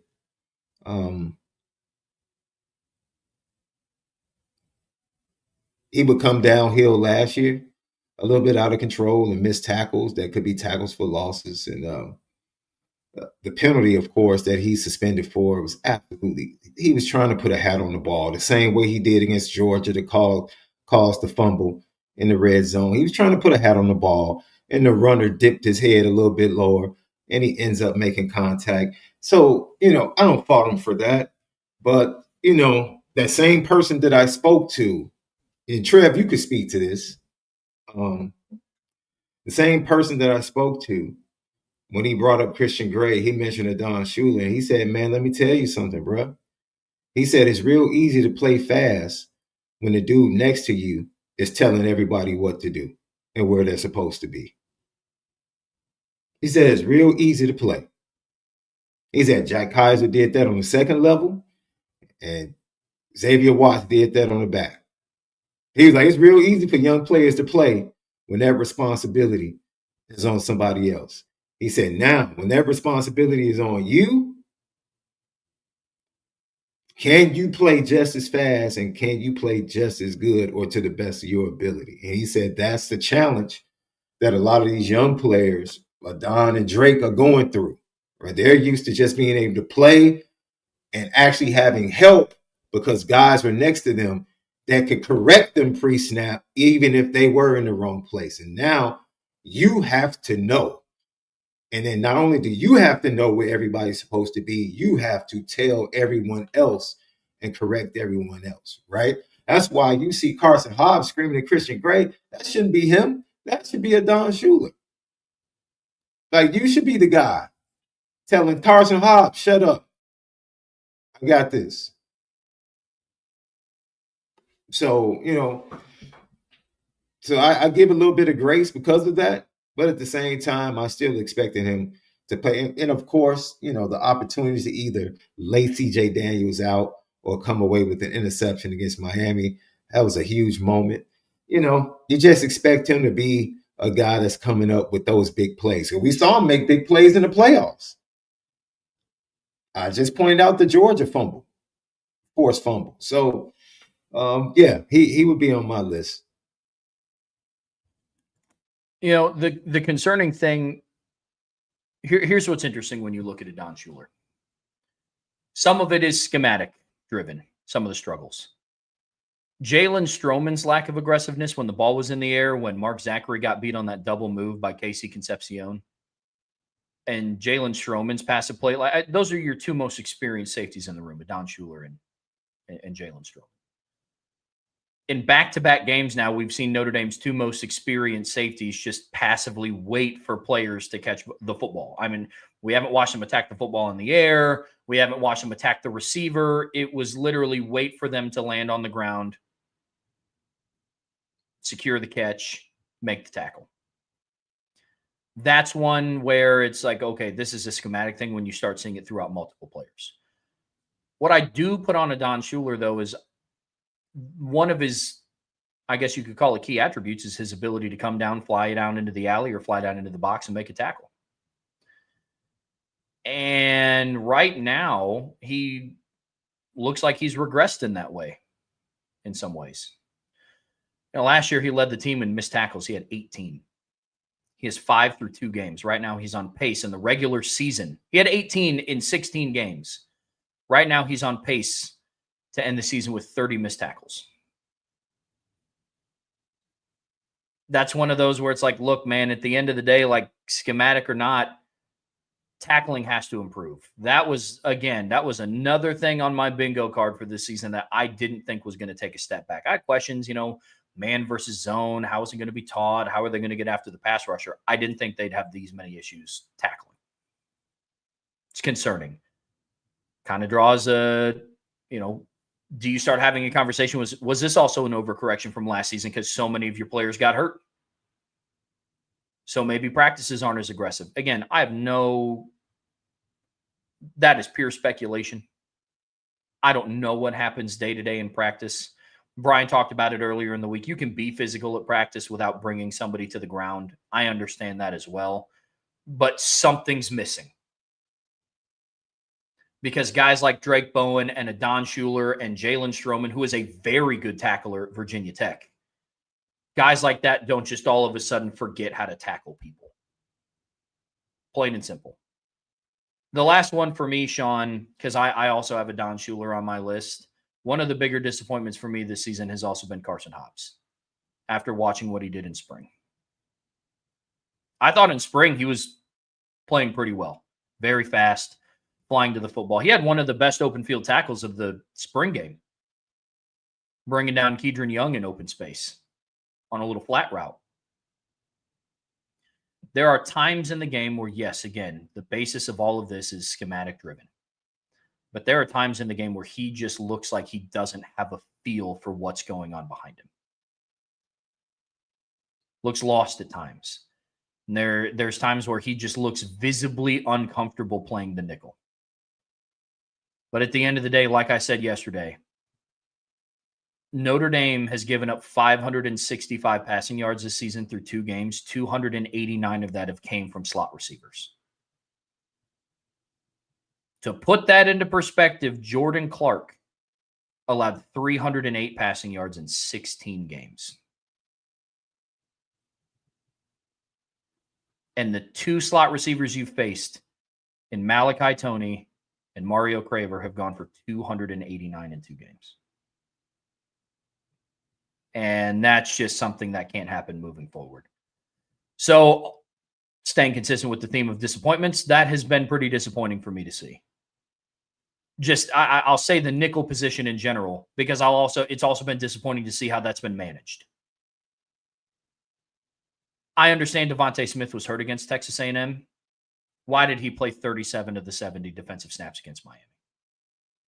He had 1 catch on 2 targets for 7 yards. Trev, that position, that nickel position, in my opinion, from everything that I've heard, that nickel position is a position that you want people to have playing experience. You don't want to put a guy as a first-time starter in the nickel unless he's just immensely talented. And if a cornerback is immensely talented, you want them on the outside. That's savviness. That's versatility. That's a guy that can cover. That's a guy you can bring on a blitz. That's a guy that can be impactful in the run game. That's the type of guy talent you want in the slot. And that just takes, the ability to know how to play in different ways, different leverages, different techniques. And, putting him in that position, especially when they've had success going out and getting guys. They went out and got 2 guys last year to play in that slot that ended up playing very well in the slot through the transfer portal. So obviously they know, you need to have played some football to play this position. So either they over-evaluated Carson Hobbs in that position, or they were trying to find a way to get him on the field. Who knows? But they didn't do him any favors. It's the same thing for me. We talk about on the offense side of the ball. Yeah, we can talk about Carson Hobbs, his play, Christian Gray. Yeah, dude, those are just, the trickle downs of coaching and game planning and what you're asking them to do. It really is, and I think the poor coaching has kind of like exposed certain things that really good coaching doesn't. Because no player is perfect. You don't have perfect players like that. Those guys are the elite of the elite. Guys that can do it all, have no weaknesses. For the most part, on most teams, Trev, you don't have 11 elite perfect players. Good coaching finds a way to cover up the weaknesses of that collective and those individuals by not asking them to do things that they're not proficient in doing. And what we've seen this coaching staff do is ignore what guys are good at and put them in positions to highlight what they're deficient at or what they're incapable, possibly physically, of doing at that point. That right there, man, I don't even know if we can open up an Irish breakdown court, bring them up on charges, man. You can't do that. You need to be indicted. Just put your players in a position to succeed, man, especially in the secondary. Why did it take 3.5 quarters for the defensive coaching staff to put Leonard Moore on Mario Craver? And guess what? After it happened, he had 1 catch in the second half.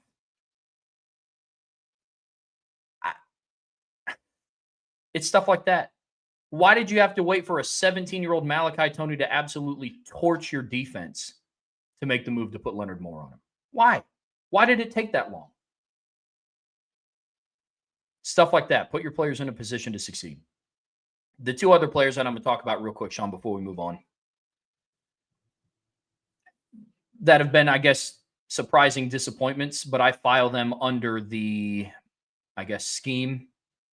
I'm going to put Drake Bowen and Leonard Moore in those buckets because I think those two bounced back relatively well from their performances against Miami to their performances against Texas A&M. There's just a lot that they're being asked to do that they're clearly uncomfortable doing. Drake Bowen is a very aggressive downhill linebacker, and you're asking him to play with one arm behind his back. Because on the plays where he is allowed to go and fly downhill, it looks a lot like the 34 we saw last season. When you ask Leonard Moore to play press coverage and bump and run, what do you know? He got an interception. It's not that hard to figure out. But it's when you're asking him to play, look, it goes back to putting your players in a position to succeed. You're actively watching Mario Craver torch your defense, yet you're asking Leonard Moore to play drop 3 coverage against Ashton Bethel Roman. Why? Couldn't tell you. But it's playing to the strengths of the players that you have. And so, yes, on paper, have those players been disappointing? Yes, I wrote about it a lot after the Miami game. Now, a player like Drake Bowen, who missed 5 tackles all of 2024, had 4 missed tackles against Miami. He got it fixed for the most part against Texas A&M. So there are some things that some player, and look, at the end of the day, Sean, and I know we could have an entirely different segment about just the defense and what's been going wrong. But look, bro, at the end of the day, we've been talking about that really for the last, what feels like 2 weeks. I think probably because we have been talking about it for the last 2 weeks. It's been even more highlighted because their performance against Texas A&M was a regression from what it was against Miami. Why? Because Colin Klein got some film on what they were doing against Miami and ate them up. So regardless, it's got to change moving forward.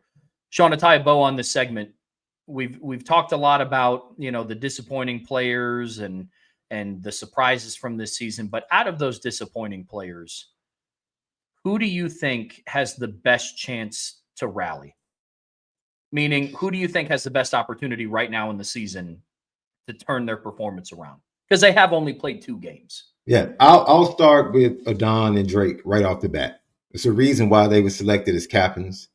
And I think both young men are trying to figure out how to lead and play fast while having new responsibilities. And as some people point out in the chat, oh, by the way, with extra things being added on the plate that we weren't used to. It'd be different if we were learning how to lead with what we knew. Now you're telling us to lead with things that we don't know. And now you're basically putting us back at 0 and not helping us out. So that, I think they both have Leonard Moore definitely has a chance to rally. I'm like, come on, man. He rallied week 2. It's about health for him. That ankle, if they were 2-0, I question whether or not they even played Leonard Moore this week. If they were 1-1 and had defeated Texas A&M, I think they feel good enough to say, you know what, we could beat Purdue. We should be able to beat Purdue without Leonard Moore. Let's get him healthy. So, like you said, because they have consecutive games, that ankle is not going to get any better. And I'm sure he's resting during the week and trying to get as much treatment as he can. So out of the guys that I'll tell you a group that I'm just thinking about it now that I probably anybody on that defensive line opposite Boubacar Traore has been disappointing. Surprisingly disappointing. And I didn't even expect, I questioned outside of him, where the pass rush was going to come from, but I didn't think they were going to be this. I didn't think the lack of pressure and tackles for losses was going to be to this depth. It's been bad. When you're ranking in the hundreds, dead last in those areas, no, yes, I didn't think it would be that bad, Trev. That right there. So somebody has to rally. Anybody from tackles over to the opposite end, somebody please rally. The chances of that happening with as many players exist in that rotation, somebody has to pop up in the next 10 games, Trev. You would think so. it goes back to what you talked about, Sean. It starts from the top down, and you got to put your players in a position to succeed. We heard ad nauseum this offseason about how much depth this defensive line room had. From the sources that we had, from the press conferences that we were listening to, from the press conferences that I was transcribing, talking nothing but the depth and the waves of people that this defensive line can throw at you. Yet you're going to tell me that on third down, instead of putting Jared Dawson in as an interior pass rusher, you're going to ask Jordan Botelho, who is, 75 days removed from coming back from a torn pec, head up over 6'3", 330-pound Mark Naboo in the center of the offensive line. Tell me Logan Thomas can't see the field, one of your twitchiest edge rushers. Josh Burnham's healthy enough to play on the goal line, but not on 3rd and 12 to help set the edge. It's just stuff like that. I'm with you. The defensive line, I think, has the opportunity to bounce back, but I think they need to start utilizing player strengths. We talked about it after Miami. Here's a thought. Donovan Heinisch, great interior defensive lineman, great getting after the pass rush. Maybe the best way that he's suited is not going nose up on 6'6", 340-pound Inez Cooper at 6'2", 277 pounds. Maybe. Now, I don't get paid the big bucks that these coaches do. But again, I feel like when you simplify the view of this defensive side of the ball, I don't think that one is hard to figure out. Utilize the personnel that you have and play to their strengths. Maybe. But I'm with you. When I start talking about the people who have the ability to bounce back, again, sorted into two different buckets, very similar to how you talked about like Leonard Moore and Drake Bowen. You're not concerned about them bouncing back. The interesting thing about this conversation, Sean, is you kind of have to talk about them in a different light. Offensively, it's just kind of adjustments. I fully believe that Jeremiah Love and Jaden Greathouse are going to put up numbers as the season goes on. You know what I mean? I think that Mike Denbrock is going to adjust to however the offensive line is playing, find different creative ways to get Jeremiah Love the ball. I fully believe that he's going to get Jaden Greathouse involved. Odds are it's going to be this Saturday. But then defensively, I mean, it's a different conversation. The offensive line is still concerning. I don't know how quick of a turnaround you're going to have if this is fundamentally what they're being taught, catching, not firing off the ball. People are regressing from a technical standpoint. The offensive line is in pure show me mode. If you're going to have a turnaround, I got to see it happen on the football field. And then defensively, it's not adjustments. You just have to fix stuff. Going back to the rant that Brian had yesterday, it goes back. You just kind of have to scrap everything I think he called it a heart transplant. You just got to fix everything that you're doing. It's hey, maybe we, instead of having somebody line up over the 2 gap, we have them, over the 3. It's not that simple on defense. You have to scrap who you are philosophically, and that is a much taller task than what the offense has in front of them. But I do believe that out of all of the players, I do think, to your point, Sean, I think Adon Shuler is going to bounce back. I do. He has the experience for it. He has the mentors around him. I think Adon Shuler's in a prime position and is outside of the Leonard Moores and the Drake Bowens, who we talked about. They're more effective schematically than they are in their day-to-day play. I think Adon Shuler is in the best position to kind of have a bounce back. So I agree. Any other, Sean? No, I think we summed it up pretty well. Basically, what we just said is there is still life, a lot of life left on absolutely. both sides of the ball. Yeah. It's a lot to clean up, but hey, hopefully they got the right brooms, the right shovels. Get this garbage up off get the garbage up, put it in bags, put it on the side of the road. Man. Let the garbage people come pick it up, and don't let it come back or pile back up. I think that goes into the super chat that we're going to get to before we switch over segments here. Super chat from Patrick Duffy. Appreciate you, Patrick. Says Notre Dame has lost 2 games to 2 very good teams by a total of 4 points. 1 key tackle in each game, and Notre Dame is undefeated. Cohesion and desire have to be added.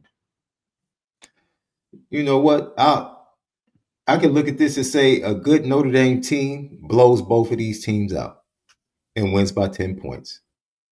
I agree with you. That is a way to look at it. 2 good teams. I don't think either team is elite. because we're getting ready to talk about the conferences.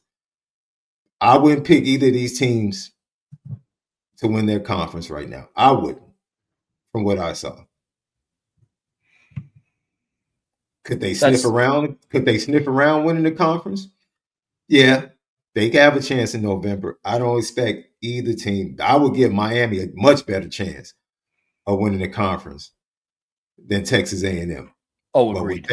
With that being said, I didn't get the feeling they played like two elite teams. And no, they played two teams that if they played Notre Dame football and to the level of talent they have, they win both of these games by 10 points. Agreed. And Patrick, I understand where you're coming from here, but this is why we're so frustrated, man, is we're falling back on, well, they were two really good teams. I think that's up for debate. Do I think that Miami is the fourth best team in all of college football? No, I don't. Do I think Texas A&M is the 10th best team in all of college football? No, I don't. Unfortunately, and that's just where we're at right now. People, and I'm not saying that this is you, Patrick, but I think people are very quick to forget the teams that Notre Dame beat last season, not even last year. Playoffs were this January. Yeah, those were very good teams. Georgia won the SEC. Penn State was runner-up in the Big Ten. I don't know if Miami's going to win the ACC. I don't know if Texas A&M is going to be runner-up in the SEC. But I think that's what's so frustrating is the fact that they lost by a total of 4 points because of very correctable mistakes. But to Sean's point, there is a light. I'm also not on the season's done, get me to September 26 train either. But there's corrections that do have to be made now. Yes, I know they get Purdue this Saturday. Right now, I think, gosh, Sean, what is it? Last time I looked, I think on FanDuel, they were favored by like 26 points. I think the spread was set at 25.5. So is the season over? No, it's not.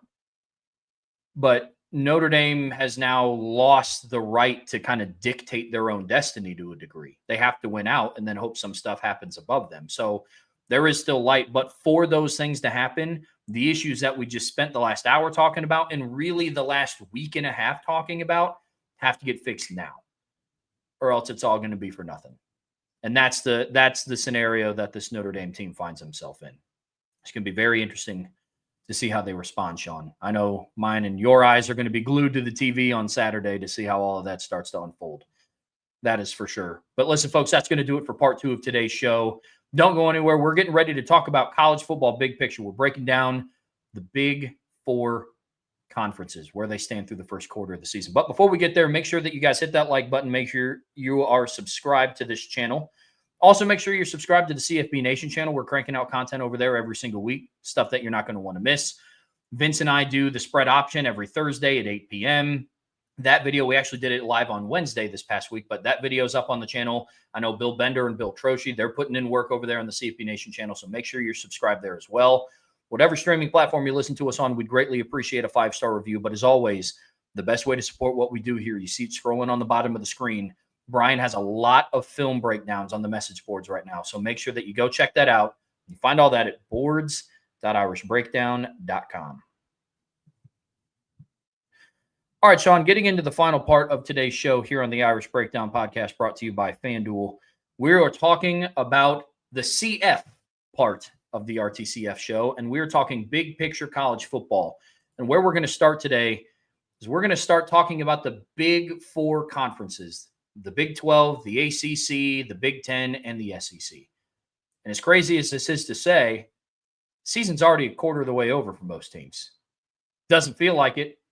I feel like we always have to wait so long for college football season to come around, and then it blows by quicker than you can imagine. It's kind of like that dichotomy between, Friday being so far away from Monday, but Monday is so close to Friday. It's kind of how I feel about the college football season. You know what I mean? So this is one of those that, Sean, this has been a very interesting year so far. Some teams have panned out the way that we thought, and then other teams haven't really lived up to the expectations of what we thought. Then there's some teams that have kind of just came out of nowhere. Notre Dame and Alabama and Clemson, they've been a little disappointing, but then you have teams like Florida State, LSU to a degree, Ohio State, Oklahoma, Tennessee, Georgia Tech. They've really impressed. And then you also have other teams that have kind of just been who they are. Penn State, Iowa State, Texas. I hear out arguments about Texas being a disappointment for how much, hype they received in the offseason. But for a lack of better terms, they've kind of just been who they have been the last couple of seasons. One thing that I thought was interesting when I was going over the notes and I was prepping for today's show, 24 of the 25 teams ranked in the AP top 25 are from these four conferences. There's not a Navy, there's not a Tulane, there's not a Boise State, there's not a USF. 24 of the 25 teams ranked in the AP top 25 are either from the Big 12, the ACC, the SEC, or the Big 10. The only exception is Notre Dame hanging around at number 24. So I thought that was really interesting. But Sean, moral of the story, this has been a very interesting year of college football so far.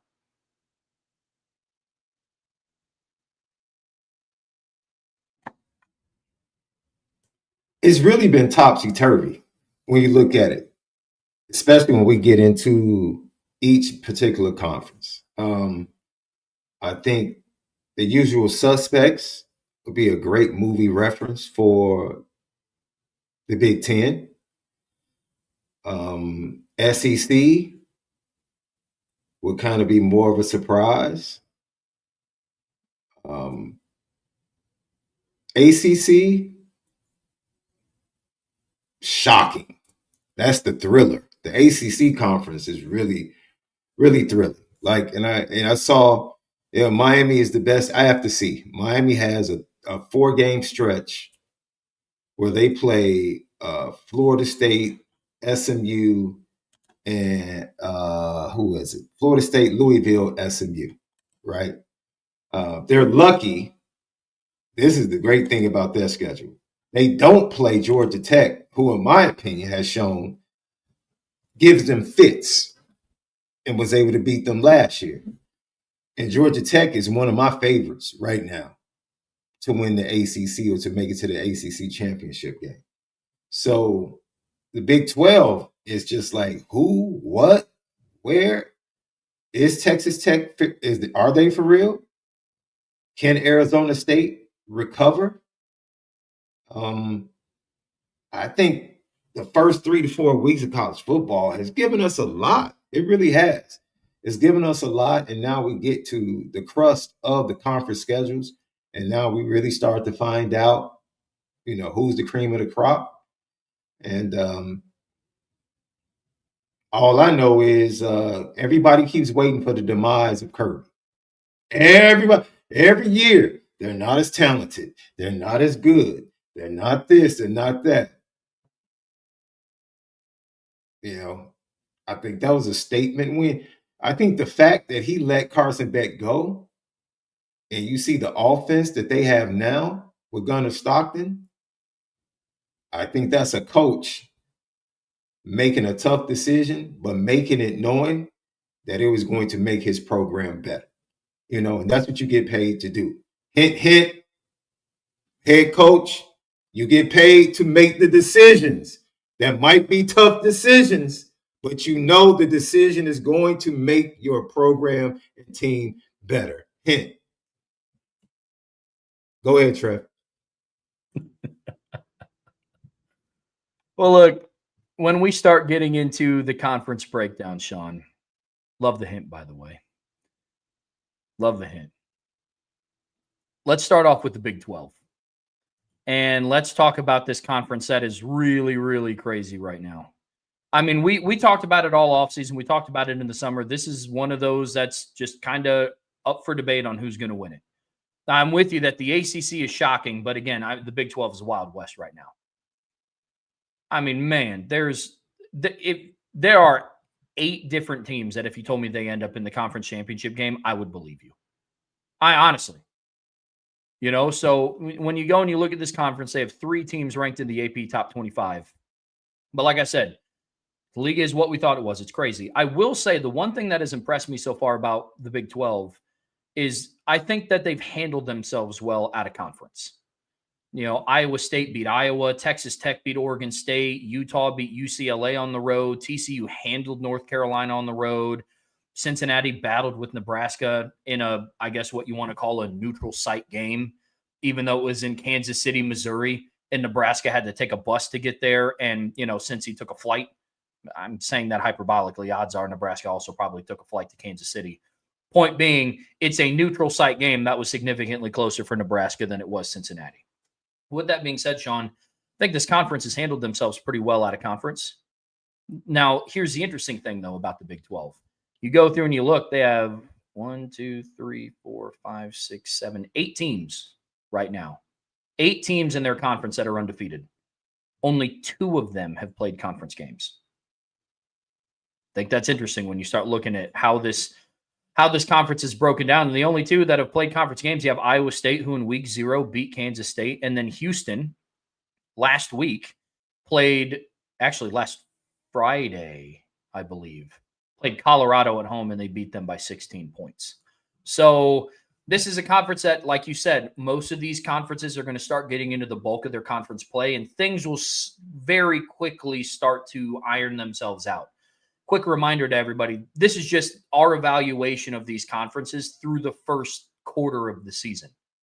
Very few of these teams have gotten into conference play, so it will start to sort itself out. But Sean, when you look at the Big 12, initially, who, as of right now, would you say are their top contenders?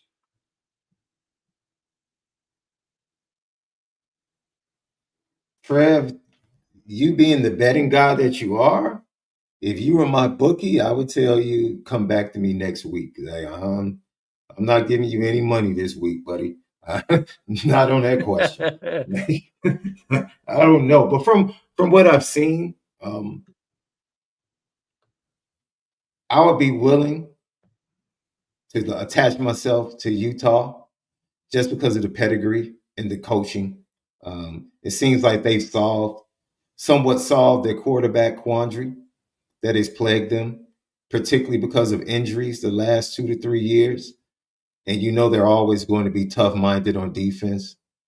And they do a good job of finding speed offensively at the skill positions. So Utah would be one of those teams that I would look at, definitely. I'm shocked that the Kansas teams are as bad as they are. Bro. Just absolutely shocked that they're But so, yeah, Utah and BYU bear watching. Why? Because they have consistency and continuity in their program. And you know what their program is all about. It's all about toughness. The Texas Tech thing, the NIL, winning the transfer portal, getting the new players in. Can they keep it up? Can they hold fast? They got off to a fast start last year. And then I think that Colorado game kind of broke them and they went into a tailspin. Can Arizona State rebound? Tough out of conference loss to Mississippi State on the road. I don't know anybody that predicted that or saw that loss coming. And Jordan Tyson is a beast, though. I know that. That kid is a darn good wide receiver, but defensively, can they correct things and get into conference and start making some hay? I was able to watch Houston and Colorado last weekend. I know Houston's 3-0. I don't know if I would call them one of the top contenders. So I'm going to go, this is me, because I know there are some sleepers. UCF could be a sleeper. TCU could be a sleeper. Arizona State could come back. But right now, I'm just going to rock with the usual suspects. I'm going to rock with BYU, Utah, and Iowa State. Those are the 3 teams that are constantly, right there. They're constantly right there. So, and the coaching, for me, is what stands out with all 3 of those teams. Great coaching with all 3 of those teams. So those are the teams that I would hitch my wagon to right now. But see, the landscape of the Big 12, even last year, changed on a monthly basis. You felt a certain way about certain teams in September, then that changed in October. And then the teams you felt like would be the front runners in October, all of a sudden that landscape, Arizona State comes out of nowhere in November and December. So like you said, the Wild Wild West, that's just the way it seems like it's going to be even this season, Trev. No, I get that completely. You wouldn't put any money down on the Big 12 even if I was your bookie, huh? No, Trev, I love you, bro, but no. Man, no, sir. Not the Big 12. I seem to remember on Wednesday we were talking about something. I think you had to float me over 20 bones or something when we talked on Wednesday. I got you. I told you I Matter got of you. fact, I got you. yeah. Yeah. Okay. Yeah. Next time we're both up in South Bend. Okay. All right. Sounds good, man. We'll put something on the Big 12 then. I'm with you. But no, you're not wrong, Sean. It is absolutely the Wild West, and it's up for grabs. You know, when you go and you look at what FanDuel has right now for their odds, there are 6 teams right now in the Big 12 that have under plus 1,000 odds to win the conference. It's up in the air. Absolutely up in the air.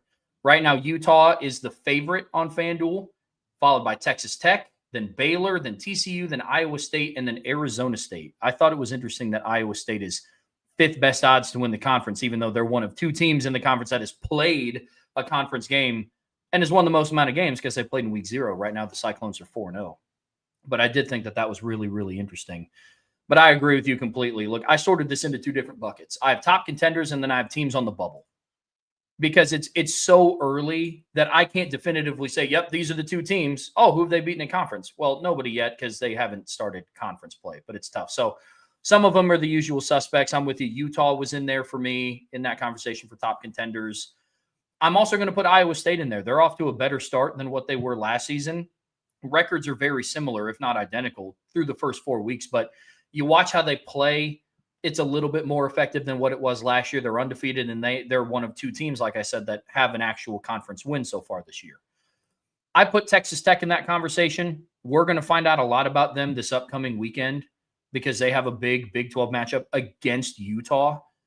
Now, argument could be made that this is also Utah's first shot at playing a legitimate opponent too.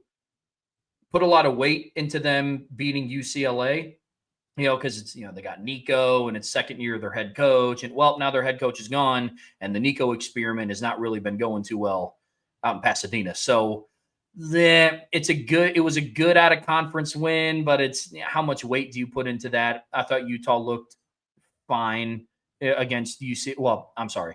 I thought Utah looked great against UCLA, but the win is now just kind of To see the trail for me, that's what we're interested in this Notre Dame game. Yep. We expect Notre Dame to win, but we're interested in how. The how, yes, sir. How, right? So It was how they did it to UCLA. Yep. Right? That gives you some you knew we didn't expect UCLA to be good this year. We knew who Nico was when he came from Tennessee, but the how. And I think that goes to someone in the chat mentioned Kansas. Kansas played 2 mediocre teams. When they faced a good team, you saw who their defense really is because they gave up single-digit points, or their defense looked really good against mediocre teams. And then they faced, in my opinion, a tier 2, not even a tier 1 SEC team, maybe even a bottom tier 2 SEC team, and their defense is shredded. So, no, that's point, Sean. Yeah, I'm not impressed by that because I expect more. We know you have offense, but you should have solved your defensive issues by now, Leopold. And it doesn't seem like you have. So, no, I can't hang my hat on that. I'll hang my hat on the really sound programs with continuity and that play good defense for the most part. That, for me, that's where I'm going to hang my hat in the Big 12 because that's what's going to come out in the long run. The 2 teams that I have on the bubble, Sean, in the Big 12, the first one's Arizona State. They won the conference last year, and from top to bottom, they have the most experienced roster in the Big 12. If we remember last year, heading into November of last year, we all thought that the conference championship was going to be BYU versus Kansas State. Then it just all kind of fell apart, and then what do you know? Before you know it, Arizona State is playing Iowa State in the Big 12 championship game. So I'm not counting them out yet. They're one of those teams that has yet to pick up, or they have yet to play a conference game. So we're going to find out a little bit about them. And then the other team that's on the bubble for me is TCU. I've been impressed with what I've seen from the Horned Frogs so far this year. Them opening up their season on the road against North Carolina, decimated them, won by 35 points. The following week they play ACU at home. They win by 21, but they're going to be tested. Tomorrow at noon, they play SMU at home. The final score of that game legitimately might be 55-50. Who knows? That game's going to be nuts. But I'm not sleeping on TCU either. But again, with some of these teams, we're going to start to find out really quickly. TCU tomorrow, they host SMU. The week after that, they're on the road against Arizona State. The week after that, they host Colorado. The week after that, they're on the road against Kansas State. The week after that, they host Baylor. So all of this stuff, like I said, is going to start to sort itself out a little bit. So, but at the end of the day, the Big 12 is wide open. And it's one of those conferences that, again, there's 8 to 9 teams in that conference where if you told me that they're playing for the conference championship game, it wouldn't surprise me at all.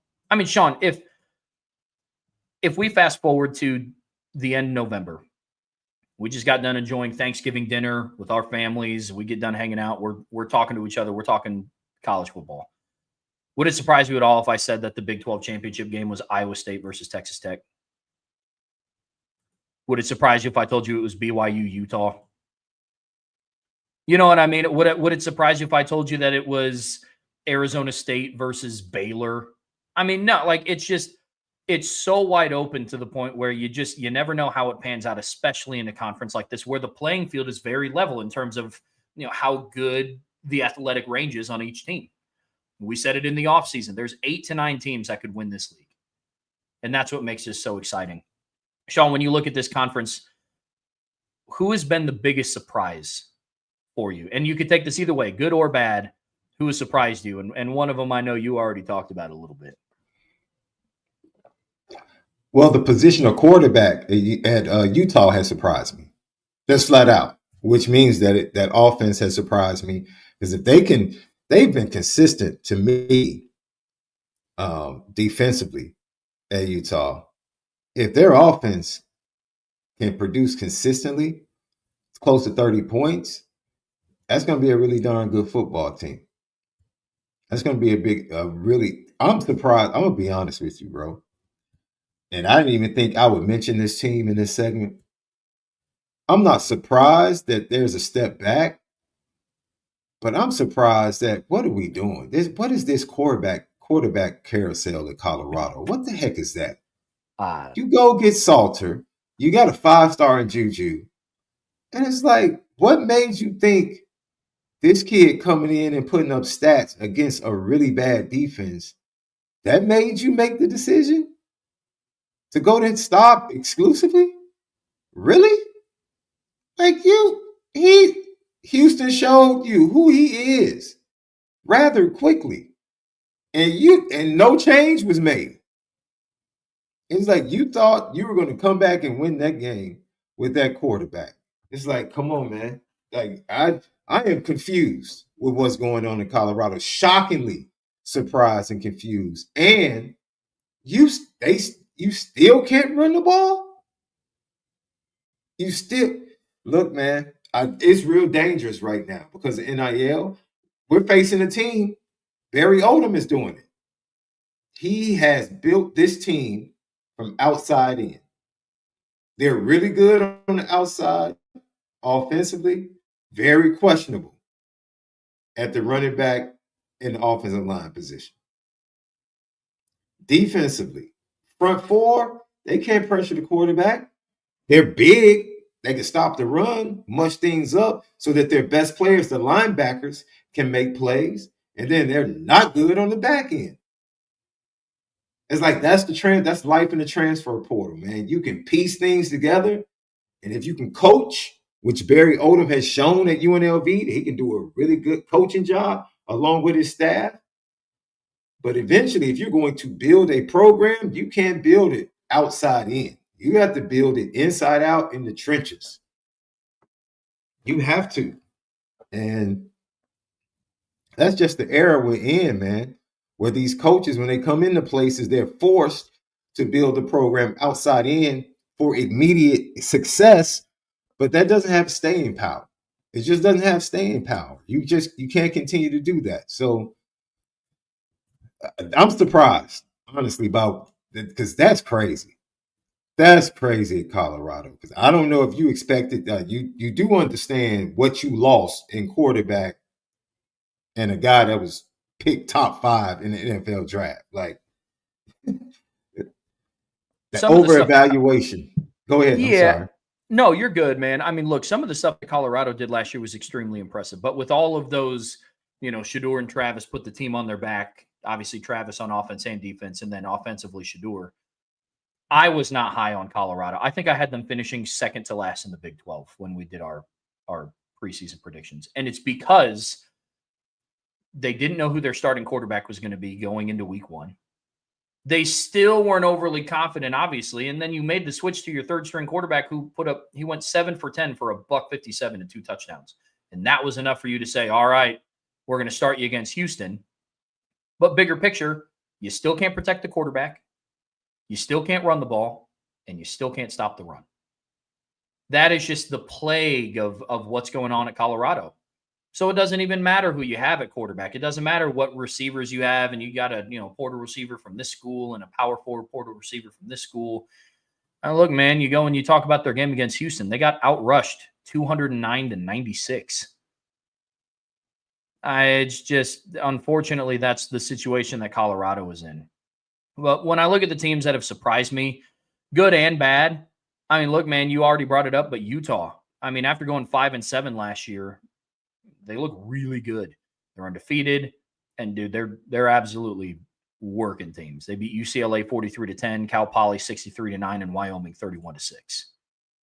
That's impressive, And then another team, honestly, that has surprised me up to this point. Now, again, I don't think that they've played any teams worth, a lick. I'm going and looking at their schedule right now. Kind of. But I go and I look at Arizona. They're undefeated right now.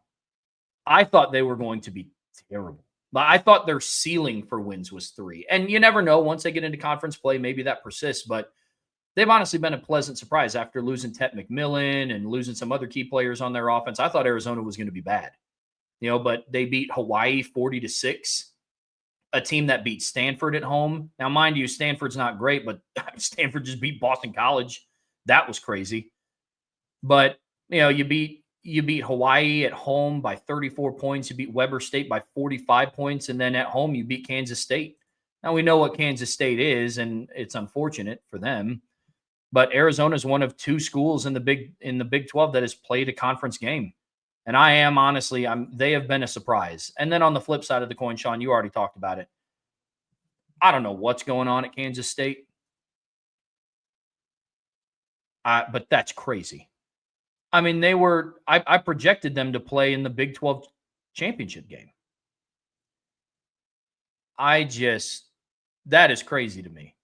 You needed a last-second drive against North Dakota at home. Not North Dakota State, the FCS powerhouse, against North Dakota at home to win 38-35. And then the following week, you lose to Army, who the week before that lost to Tarleton State.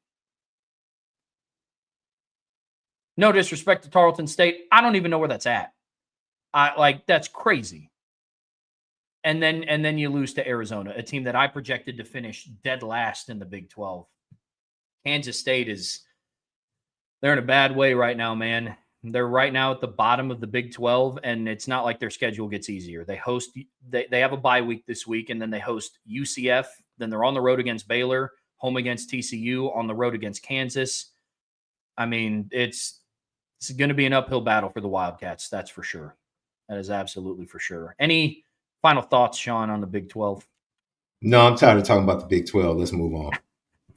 You got it, yeah, let's move on. Let them shoot it out, and then we'll collect the dead and see who's alive at the end of the year. We'll let them duke it out and see who's still standing in November. I get you. Well, the next conference we're going to talk about, Sean's the ACC. And this one you said has been a crazy league so far this year.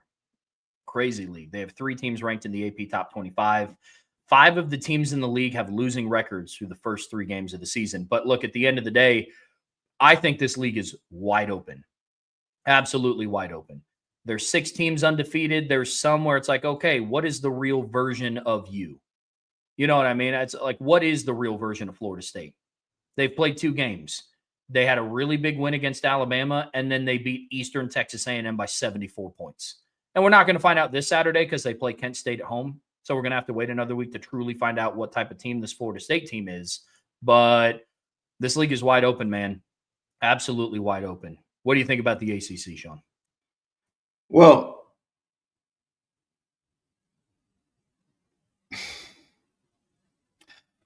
the next 4 weeks, after this weekend, the next 4 weeks to me will decide who the front runners are for that conference.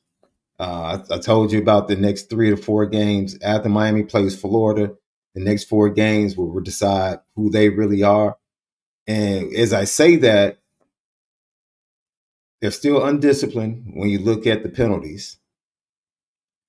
Notre Dame didn't play well, and Miami tried to give them the game. And how many times have we seen over the last 3 years Mario Cristobal take games out of the hands of his players? His players have put them in position to win, and his coaching decisions have snatched defeat from the jaws of victory. He's done it. So I still don't trust Mario Cristobal. I don't trust him in big time matchups against other good coaches. I don't. So can Carson Beck be that difference maker in clutch situations? We'll see.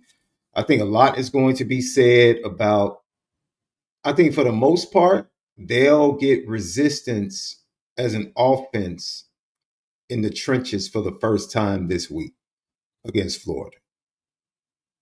I'm not picking Florida to win, but the ease or the success they found in the trenches in the first 3 games, I'm interested in seeing how they react to that when the game is now possibly on the shoulders of Carson Beck and those wide receivers. I think CJ Daniels, I don't know if he's back from injury or will be back from injury.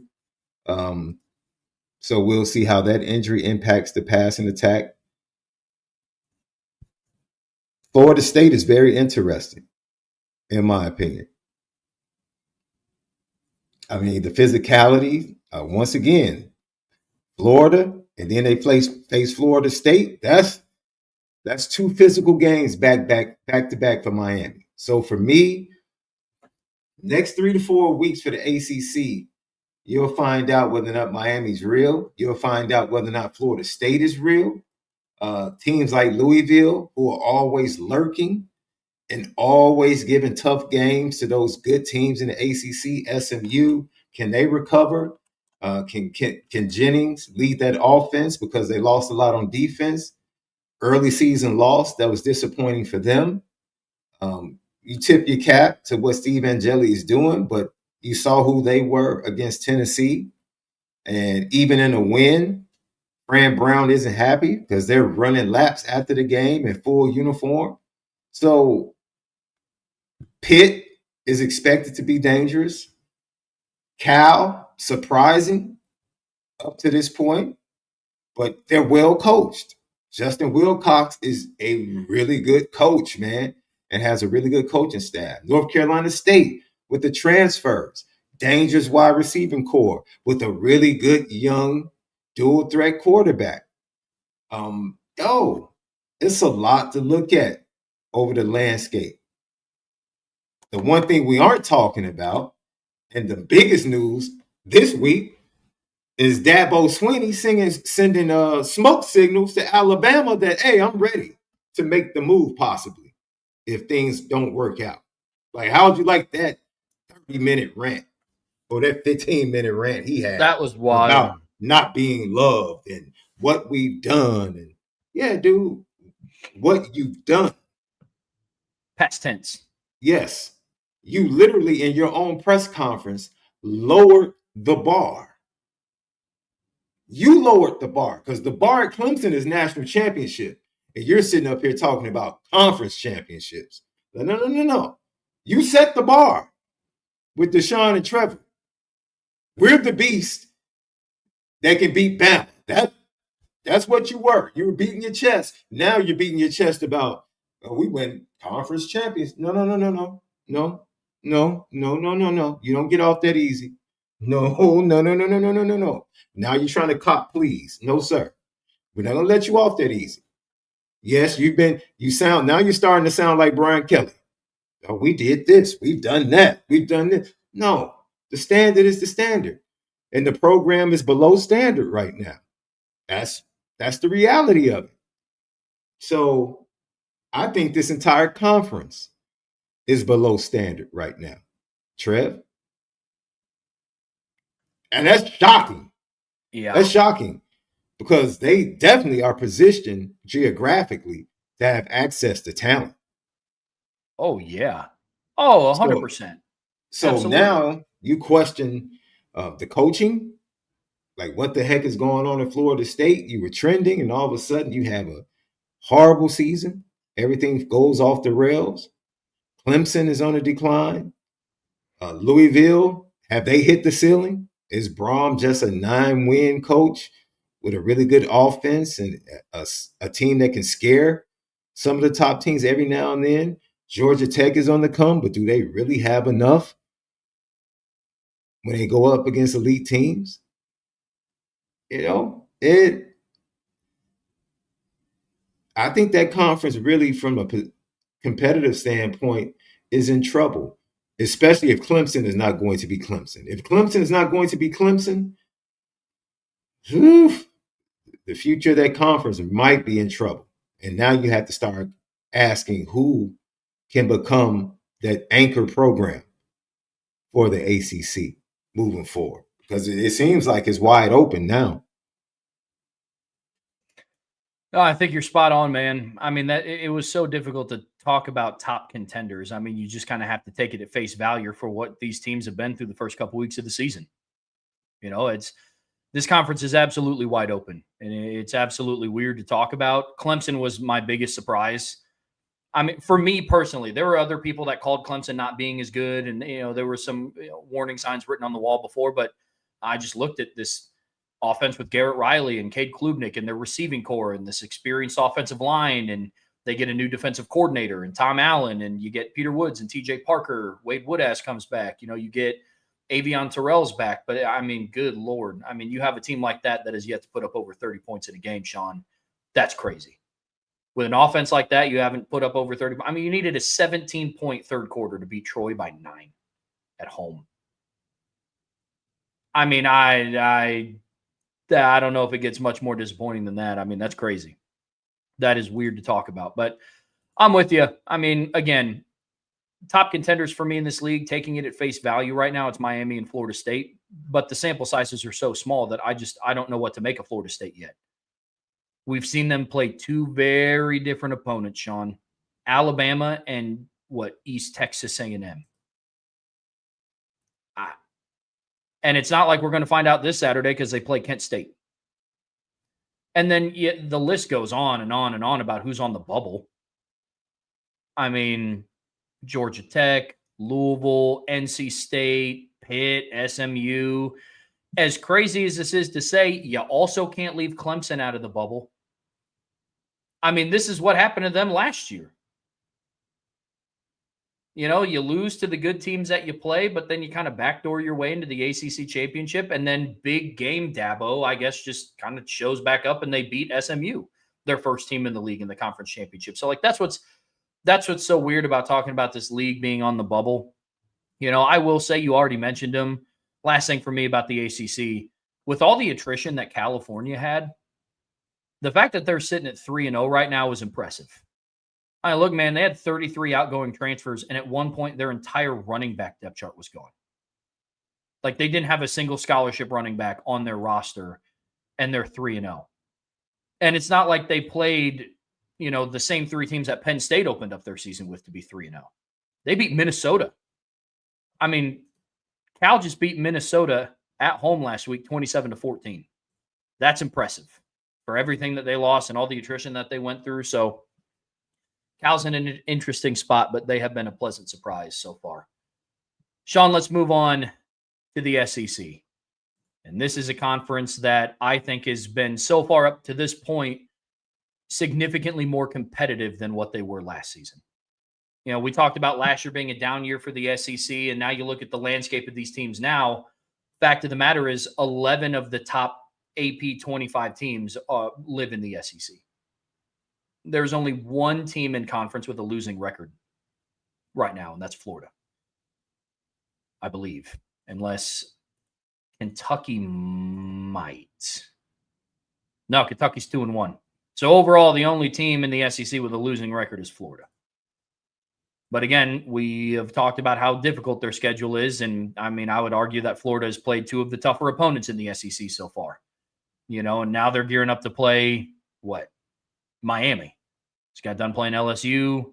So this is an interesting year for the SEC. But look, at the end of the day, 9 undefeated teams in conference. But again, only 4 of them have started conference play. Over the next couple of weeks, I think this league is going to start sorting itself out, Sean. But when you look at the SEC, who are your top contenders? I know that's tough to say because I had a very difficult time picking top contenders out of this league. Well, I'm going to tell you something. This weekend is going to say a lot, right? But tip your cap to Clark Lee, Vanderbilt exposing South Carolina on the road. Great coaching job. Diego Pavia talked his talk at SEC Conference Day, Media Day, and they're bagging it up right now, sitting at 3-0. Jackson Arnold faces his old team this week. John Mateer is a chess piece to me. It could be a difference maker for that Oklahoma Sooner squad. You saw Texas A&M, the receivers they have. Marcel Reed. The yardage he put up. When they get into the crust of this, their defense, don't trust it. Don't trust Marcel Reed. Alabama, you saw them get land-basted by Florida State and just pushed around. Texas, you saw their offense get shut down. The troubles of Arch Manning, the loss on the road at Ohio State. Arkansas, they can score points, but their defense is still suspect. Sam Pittman loves to play physical football, and the Green kid is a really good dual-threat quarterback. Kentucky and Stoops, they're pretty much who they are. South Carolina already, season just disappointing. Can they recover? We'll see. Tennessee, Kirby just has Heupel's number. And usually it's the defensive adjustments that he's able to make that gets the win against Tennessee in the second half. This year, it's like, no, I got some offense with me. Kirby's like, I brought some offense with me this year to match you. And Stetson, I was about to say Stetson Bennett. Gunnar Stockton made some big-time throws late in that game. Some big-time throws late in that game, and then they win in overtime. So you start stacking up what you're seeing. And for me, I see Georgia. I don't forget Ole Miss winning the game with their backup. Austin Simmons goes down. Backup comes in and just goes bananas, right? LSU, tough game against Florida. Defense looks like it's going to be consistently good and elite for Brian Kelly. Offense, sputtering. Can they find the answers? Missouri, you still worry about their defense, and looks like their offense is back on track after having in the surprise team, Mississippi State beating Arizona State. I'm still rocking with Georgia and Ole Miss right now until further notice. And Texas is going to be right there because Texas has shown themselves to be one of the better teams in the SEC. So I'm going to hang my hat on Georgia, Texas, and what was the third team I said? You either said Ole Miss or LSU. Ole Miss. Those are the 3 teams I'm hanging my hat on. I think LSU is right there, because they have the wide receivers. The offensive line is just not good, man. They lost a lot on their offensive line, right?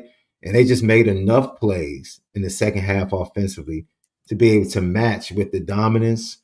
And now that we see Clemson really isn't that good, how do you view that win now? Sure. We just talked about how disappointing Clemson is. Now it's like, all right, was that win really? I mean, of course, it was on the road at Clemson. So, yeah, that's a big win. But just looking at who Clemson really is, it's like, maybe not. And I think, Florida kind of showed that they can be had in the trenches offensively, which kind of negates Nussmeier at quarterback, takes away their run game and forces them to be one-dimensional as an offense. So I have more faith, like I said, in Georgia, Ole Miss. But I am intrigued by John Mateer in Oklahoma, bro, because that Oklahoma defense with Brett Venables looks like they're going to be formidable. And John Mateer, he looks like he's a gamer. He looks like he could be one of those dudes. And I'm not comparing him by any stretch of the imagination to Cam Newton as an athlete. But the type of magic coming to a program that was down and bringing that type of magic to the quarterback position, I'm interested in seeing if he could do that for Oklahoma. Yeah. Yeah, I am. Who do you have at the top? Yeah, I mean, right now it's Georgia. I mean, it's one of those philosophies where it's like you're kind of the king until somebody beats you, and Georgia's still the team to beat in the SEC for me. You know, I do think that it's interesting that on FanDuel, when you go and you look at the odds to win the championship, the SEC championship, Texas is still number 2. And the next closest is Alabama at plus 600. I think that's interesting. I think that's really interesting. But, you know, Sean, when I look at this conference, I think Georgia's at the top for me. And then there's others that are kind of fighting to be up at that number 2 spot. And you and I see some of the other teams similarly. Yeah, I think because of some of their wins, LSU's right up there in that conversation. Ole Miss, the thing that I'm concerned with is Austin Simmons. He kind of hasn't been the quarterback that I thought that he was going to be this year. Given some time, he's still experienced and going through some growing pains, but I think he has a little bit too many issues turning the football over. And in a league like the SEC, that can eat you alive, and that can be the difference between a win and a loss. And so I like the talent on their team. I like the fact that they're 3-0, but I watched that Kentucky game, in a game where, you know, Kentucky ultimately put Ole Miss in the backseat of the SEC last year. This is a team that beat Georgia, who won the league 28-10, and Kentucky was able to beat them on the road. Now, I thought that this was going to be a game that Ole Miss was going to come out and win emphatically, and they ended up winning by, I think, 10 after a late field goal to really put the game away. But just when I watch them, it's not like it doesn't really do it for me a whole lot. I think Ole Miss is just kind of, they are who they have been. They're going to be a 9-10 win team, you know, but initially, to your point, give credit where credit's due. That backup quarterback came in and lit the world on fire, you know, with Austin Simmons being out. So that was impressive for me. But then, I mean, dude, you want to talk about on the bubble in this league. I mean, you got Vandy, Alabama to a degree, Oklahoma's in that conversation for me, Texas. Mizzou has been a pleasant surprise. I was very loud about being a Bo Perbula naysayer. I said that that situation reminded me of like Blake Bell from Oklahoma from 2013, where it's like, okay, he's like a running quarterback, but then ended up just being a tight end. I was wrong so far through 3 games about Mr. Perbula, so this is my public apology because he's been lighting the world on fire right now, bro.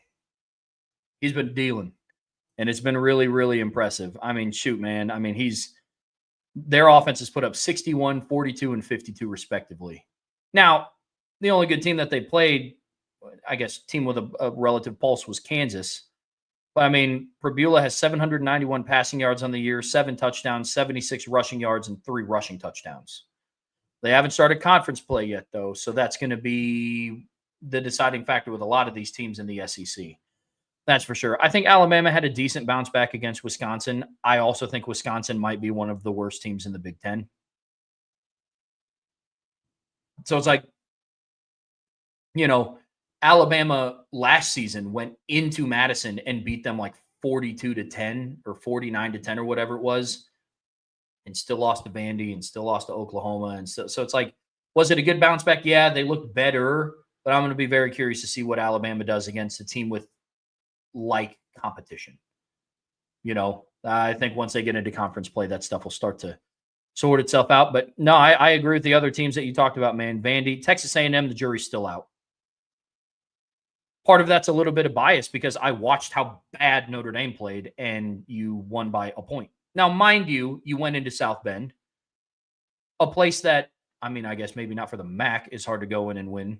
But for other ranked teams, I mean, like big game atmosphere, that's a tough environment to go in and win at. And you were able to come away with the offense that Notre Dame put on the field. You were able to come away with a win. So I think the jury's still out on them. You know, I still don't love their defense. So I also don't think that Marcel Reed is the quarterback that a lot of people build him up to be. Passed for a lot of yards against Notre Dame, a lot of busts in coverage. a lot of poor tackling. I mean, he still completed 40% of his passes. So jury's still out on Texas A&M, but I'm not going to count them out. They're on the bubble for me, but like lower spectrum of the bubble, I guess. But no, that's where I'm at with the SEC, man. Auburn's also off to a pretty decent start. 3-0 to start the year, picked up a big win in week 1 against Baylor, yet to start conference play. But again, like you mentioned, we're going to find out a lot about both of those teams, Oklahoma and Auburn, on Saturday. That's for sure. That's absolutely for sure. To wrap this up, Sean, we're going to finish today's conversation with the Big Ten. And this has been a conference that, I mean, you want to talk about the usual suspects. I think at the top, the Big Ten is just kind of the same. Who are we talking about? Ohio State, Penn State, Oregon. I think it's once you get outside of the top couple teams, that's when the Big Ten starts to get really interesting. But Sean, initial thoughts on the Big Ten, man. What do you think? We find out if my boys are real this weekend. That's number one. I think I'm still intrigued by Michigan. I think they are, you say what you want to say, they are the kryptonite to Ohio State in the regular season right now, until further notice. Like, I don't know how they're doing it, but they're doing it. I'm sure Ryan Day, if he had the answer, he would love to put it into play this season. And maybe they figure things out. Penn State, you just won't find out until they play Oregon and those big teams. Having Oregon at home is going to be a big matchup. Yeah, I believe the term you're searching for, Sean, is a team with a pulse. Yes. Yes. I love watching the Corian Moore and Dante Moore. I love watching those two guys. They have a really good connection. Dante Moore has looked really good, but once again, really hasn't played a team that's going to give much resistance. And so you look forward to them getting into the schedule. Like you said, Minnesota got dominated. Minnesota, dude.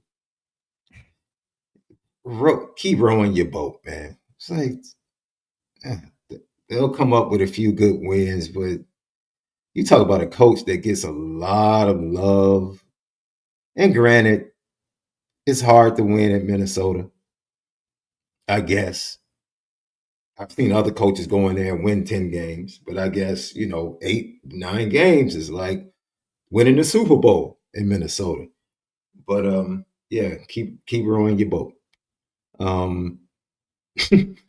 Michigan State, just watching that program move forward, whether or not they can be a prick in the side of some teams this year with their offense and their young quarterback, their young budding quarterback, is going to be interesting to watch. Indiana, I think the game tomorrow is bigger for Illinois, big picture.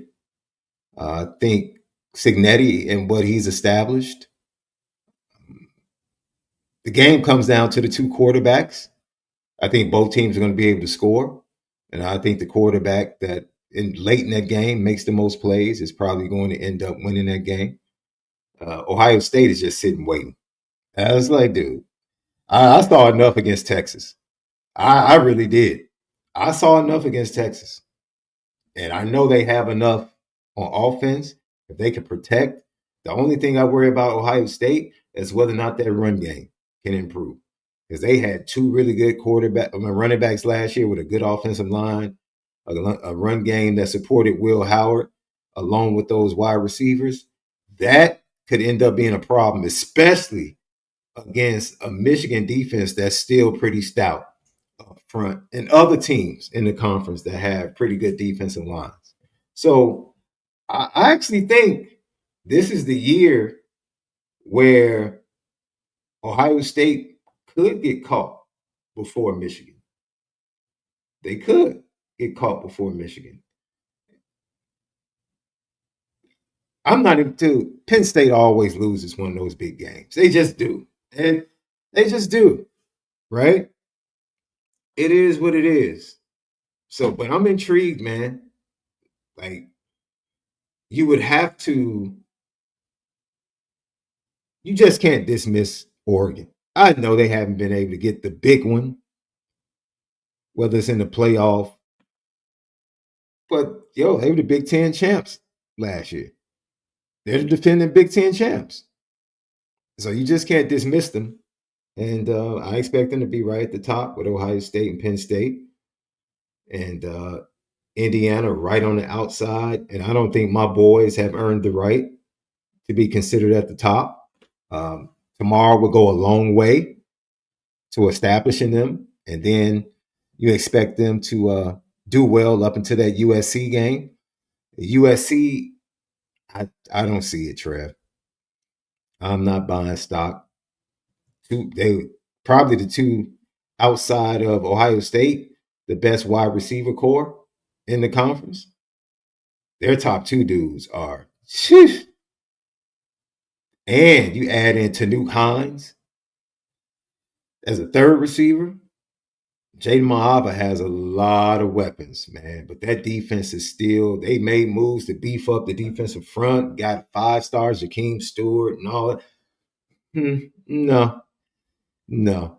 You gave up 17. You had a pick 6 to get the 33 points against Purdue.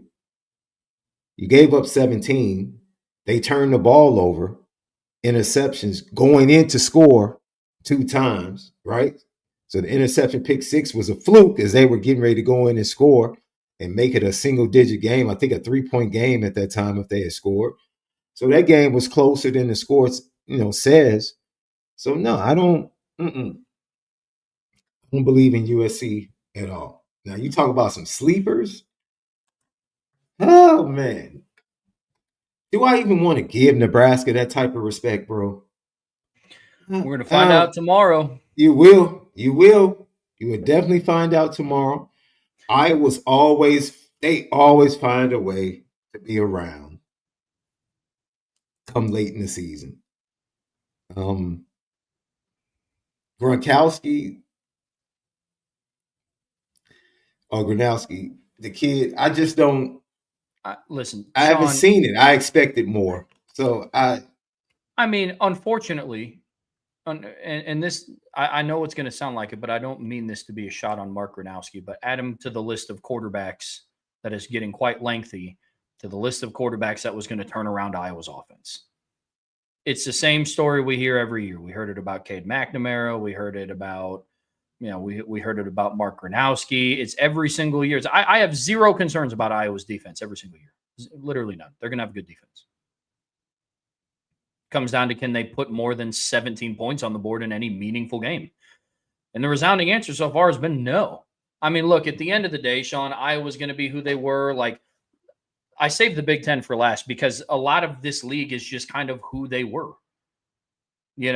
Like the SEC is more competitive this season, and the ACC is completely just kind of turned on its head. You had a team last year that was, 2-10 is now a favorite to win the league. Yeah, Georgia Tech beating Clemson. Then the Big 12 is still wide open, but in the Big 10, it's still just kind of okay between Ohio State, Penn State, and now Oregon. Who's going to sort them? One of those three are going to be the Big 10 champions. Do you disagree? One of those three. So, but you brought up a really good point about Ohio State, and this is what I've been saying since the offseason. They've done a really good job of replacing who they lost because they faced a lot of different attrition. But for Ohio State, it always comes down to their ability to run the football.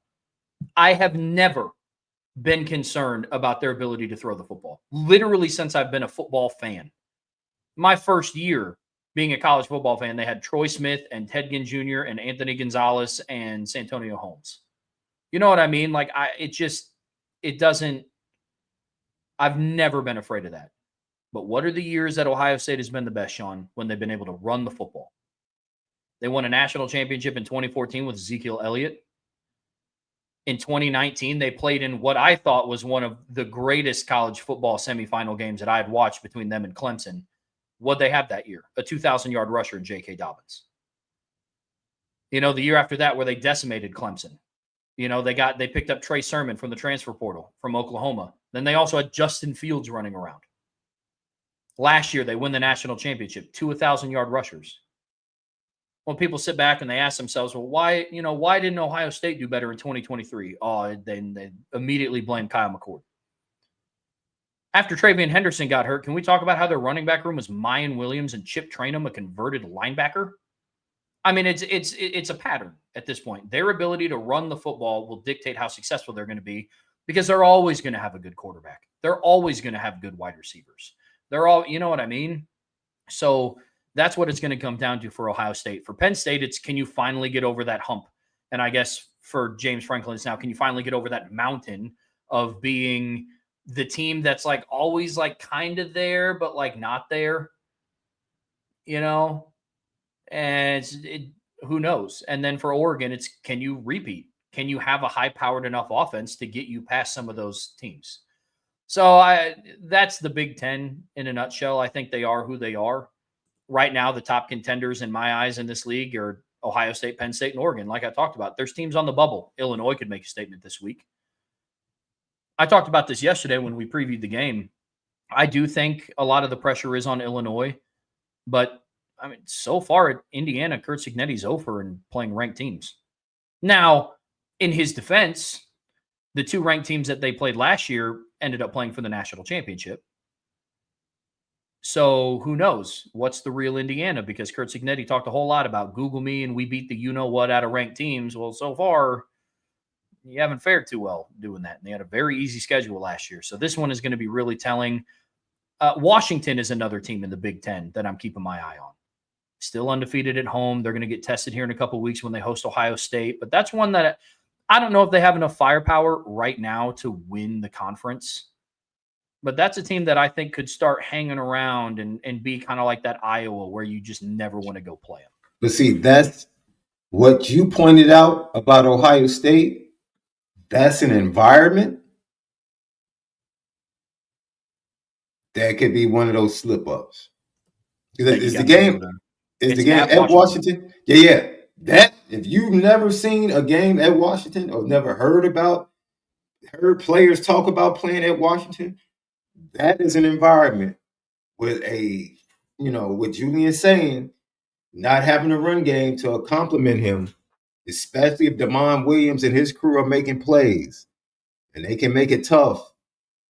That's an environment that could be one of those games where Ohio State slips up.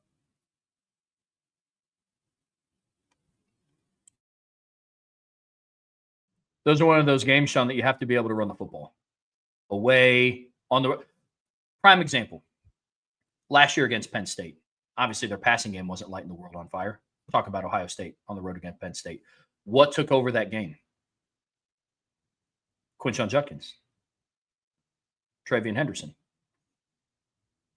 You know what I mean? So it's like it goes back to their ability to run the football. And if they're not able to do that on the road against Washington, that could be one of those games where it's like, okay, let's see what happens. I'm also going to be interested to see what happens with their defensive line, especially in the pass rush. Like they have names, but I wasn't overly impressed with their defensive line against Texas. And Texas had 4 new starters on the offensive line. You know, Kenyatta Jackson wasn't getting home like I thought that he was going to. So that's going to be interesting as well. So, Sean, any final thoughts on the Big Ten? Yeah, man. You know, when you have matchups like this and conferences like this where it's razor thin, you know, at the end of the day, Ohio State has dogs, man.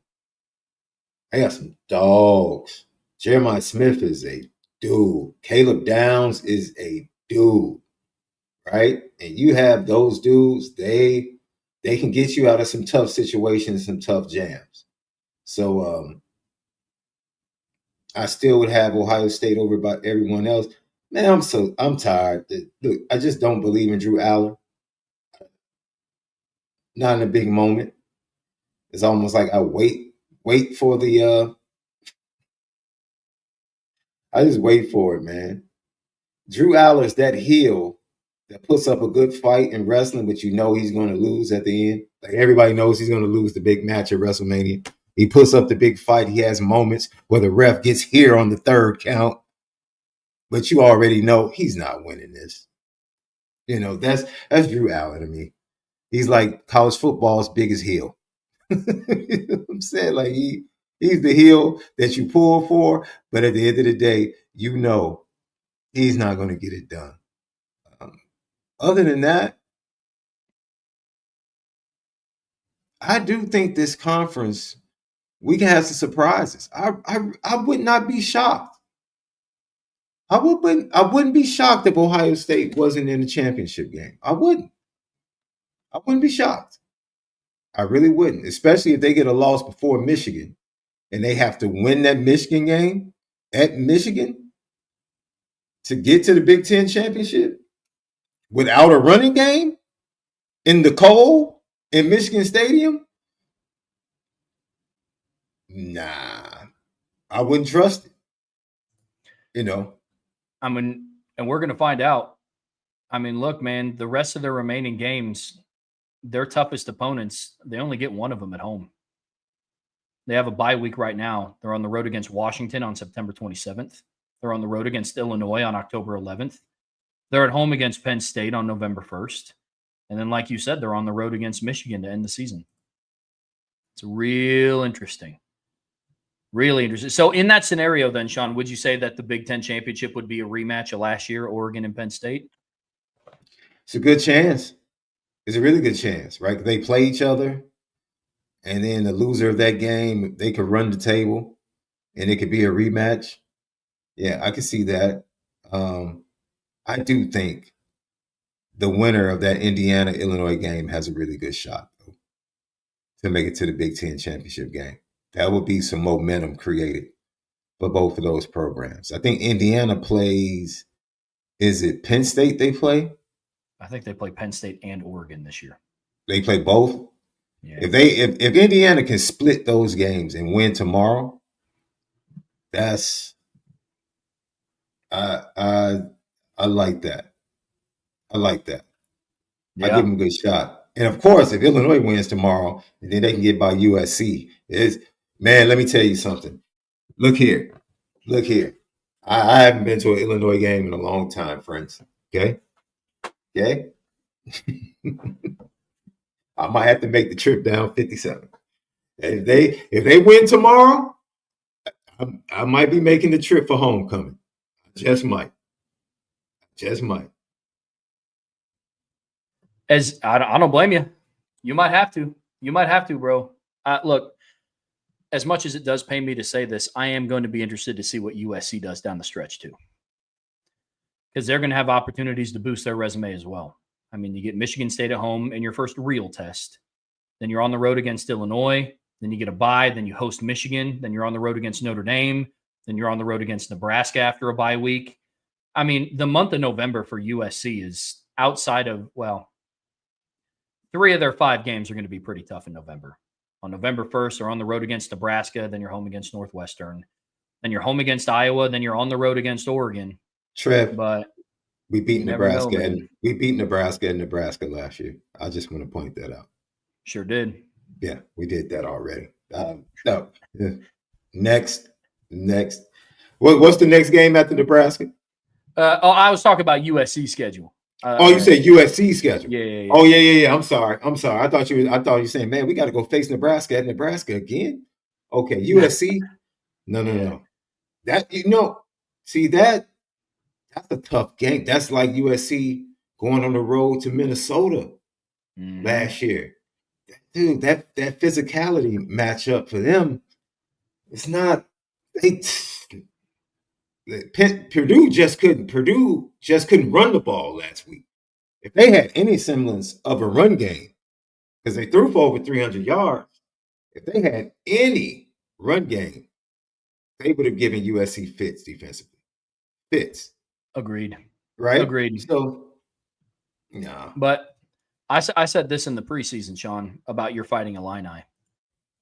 If they're in the playoff conversation going into November, then I think they make the playoffs. Oh, yeah. I mean, listen, man, the schedule in November, you guys get Rutgers at home, bye week, Maryland at home, at Wisconsin, home against Northwestern. Yeah.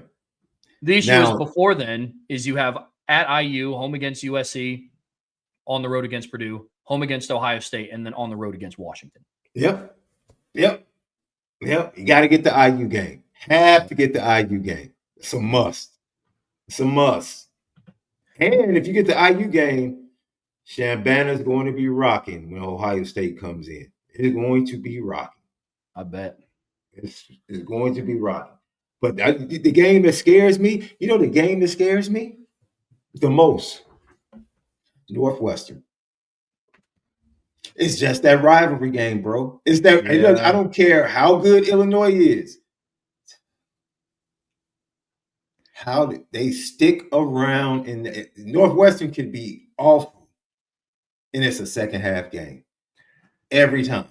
Especially if you guys are in the playoff discussion in November. Mm-hmm. That's the last game. You're just trying to get through. Northwestern at that point is probably going to be poo. I mean, yeah, dude, I get it. I get it. I mean, we were having the same conversation about Notre Dame. If Notre Dame ran the table and had to end the year against Stanford as bad as they are on the road, when's the last time you watched Notre Dame play well on the road against Stanford? You already know. You already know the vibes that fans will be feeling like, oh, here we go again. Man. Yeah. I'm going out to cover that game, though. So if they start struggling against Stanford on the road, I might have to suit up. Trip. That's going to be a nice trip for you. I'm excited. Yeah, I'm excited. Trip. But if they start struggling against Stanford, I might have to go suit up. It won't be a quarterback, but you can put me in something. But, yeah, man, I'm excited. Lauren's coming with me. It'll be a good trip. Should be fun. Oh, she'll enjoy. She'll enjoy. We've never been out to Cali, so should be never? Good. Nope. Oh, Trev. Man, you guys have to. I don't know how you're planning it, man, but you guys have to go partake of wine country, bro. While you're up there. If you can. It's a beautiful area, bro. It's a schedule permitting. I'm pumped. Totally different from LA now. It's two different Californias, right? Three really. No, four. Yeah. 4. You have the Bay Area, then you have Sacramento, which is like the country, like farm California, right? Just a totally different vibe. Then you get South LA, the LA area, that vibe, fast paced, and then you get San Diego, which is like a more suburban type feel. Especially the surrounding areas. It's the big city, but it's not like LA big city vibes, I get you. It's a good mixture. Yeah. 4 different, it's 4 different Californias all in one state. It's crazy. Well, at the very least, we'll be able to check out one of the Californias. I'm excited to head out there, man. I really am. So this should be a fun trip. Should be. Well, listen, folks, before we head out of here today, we do have a super chat from our guy, Raymond Harton. Appreciate you, Raymond. Let's hope Marcus Freeman has recognized the deficiencies of Ash and has taken over the defensive play calling for tomorrow at 3:30. Honestly, the biggest thing tomorrow will be the deficiency of that offensive line for Purdue. Listening to Barry Odom talk about it this week, Trev, he gave a really good answer, man, but you could tell he's just like, yeah. And shout out, one of the best stories tomorrow will be former Notre Dame offensive lineman Joey Tanona returning. He's never played in Notre Dame Stadium, and he'll get that chance tomorrow. That's a fantastic story, man.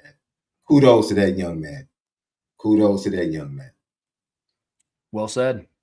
Well, listen, folks, that's going to do it for us here today on the Irish Breakdown Podcast. Make sure that you go and give the guys a listen tonight on IB Nation Sports Beat. That's going live here in just a little bit under an hour. Make sure to go check them out. If you haven't gotten enough of me or Sean, we'll be on the post-game show tomorrow, win or lose. Ideally win, probably win, but we'll be on the post-game show tomorrow, joined by Brian to break down Notre Dame's game against Purdue. Kickoff is at 3:30 on NBC or Peacock if you're not going to the game. So before you head out of here today, folks, make sure you hit that like button. Make sure you subscribe to this channel. Whatever streaming platform you listen to us on, we would greatly, greatly appreciate a 5-star review. I'm a lucky guy. I got to do 2 shows during the week with Sean. We're going to be on the post-game show together. Brian's going to be joining us tomorrow evening as well. It's going to be a fun one. But listen, folks, until tomorrow, that's Sean Davis. I'm Trevor Trowbridge. We'll see you back here very soon on the Irish Breakdown Podcast.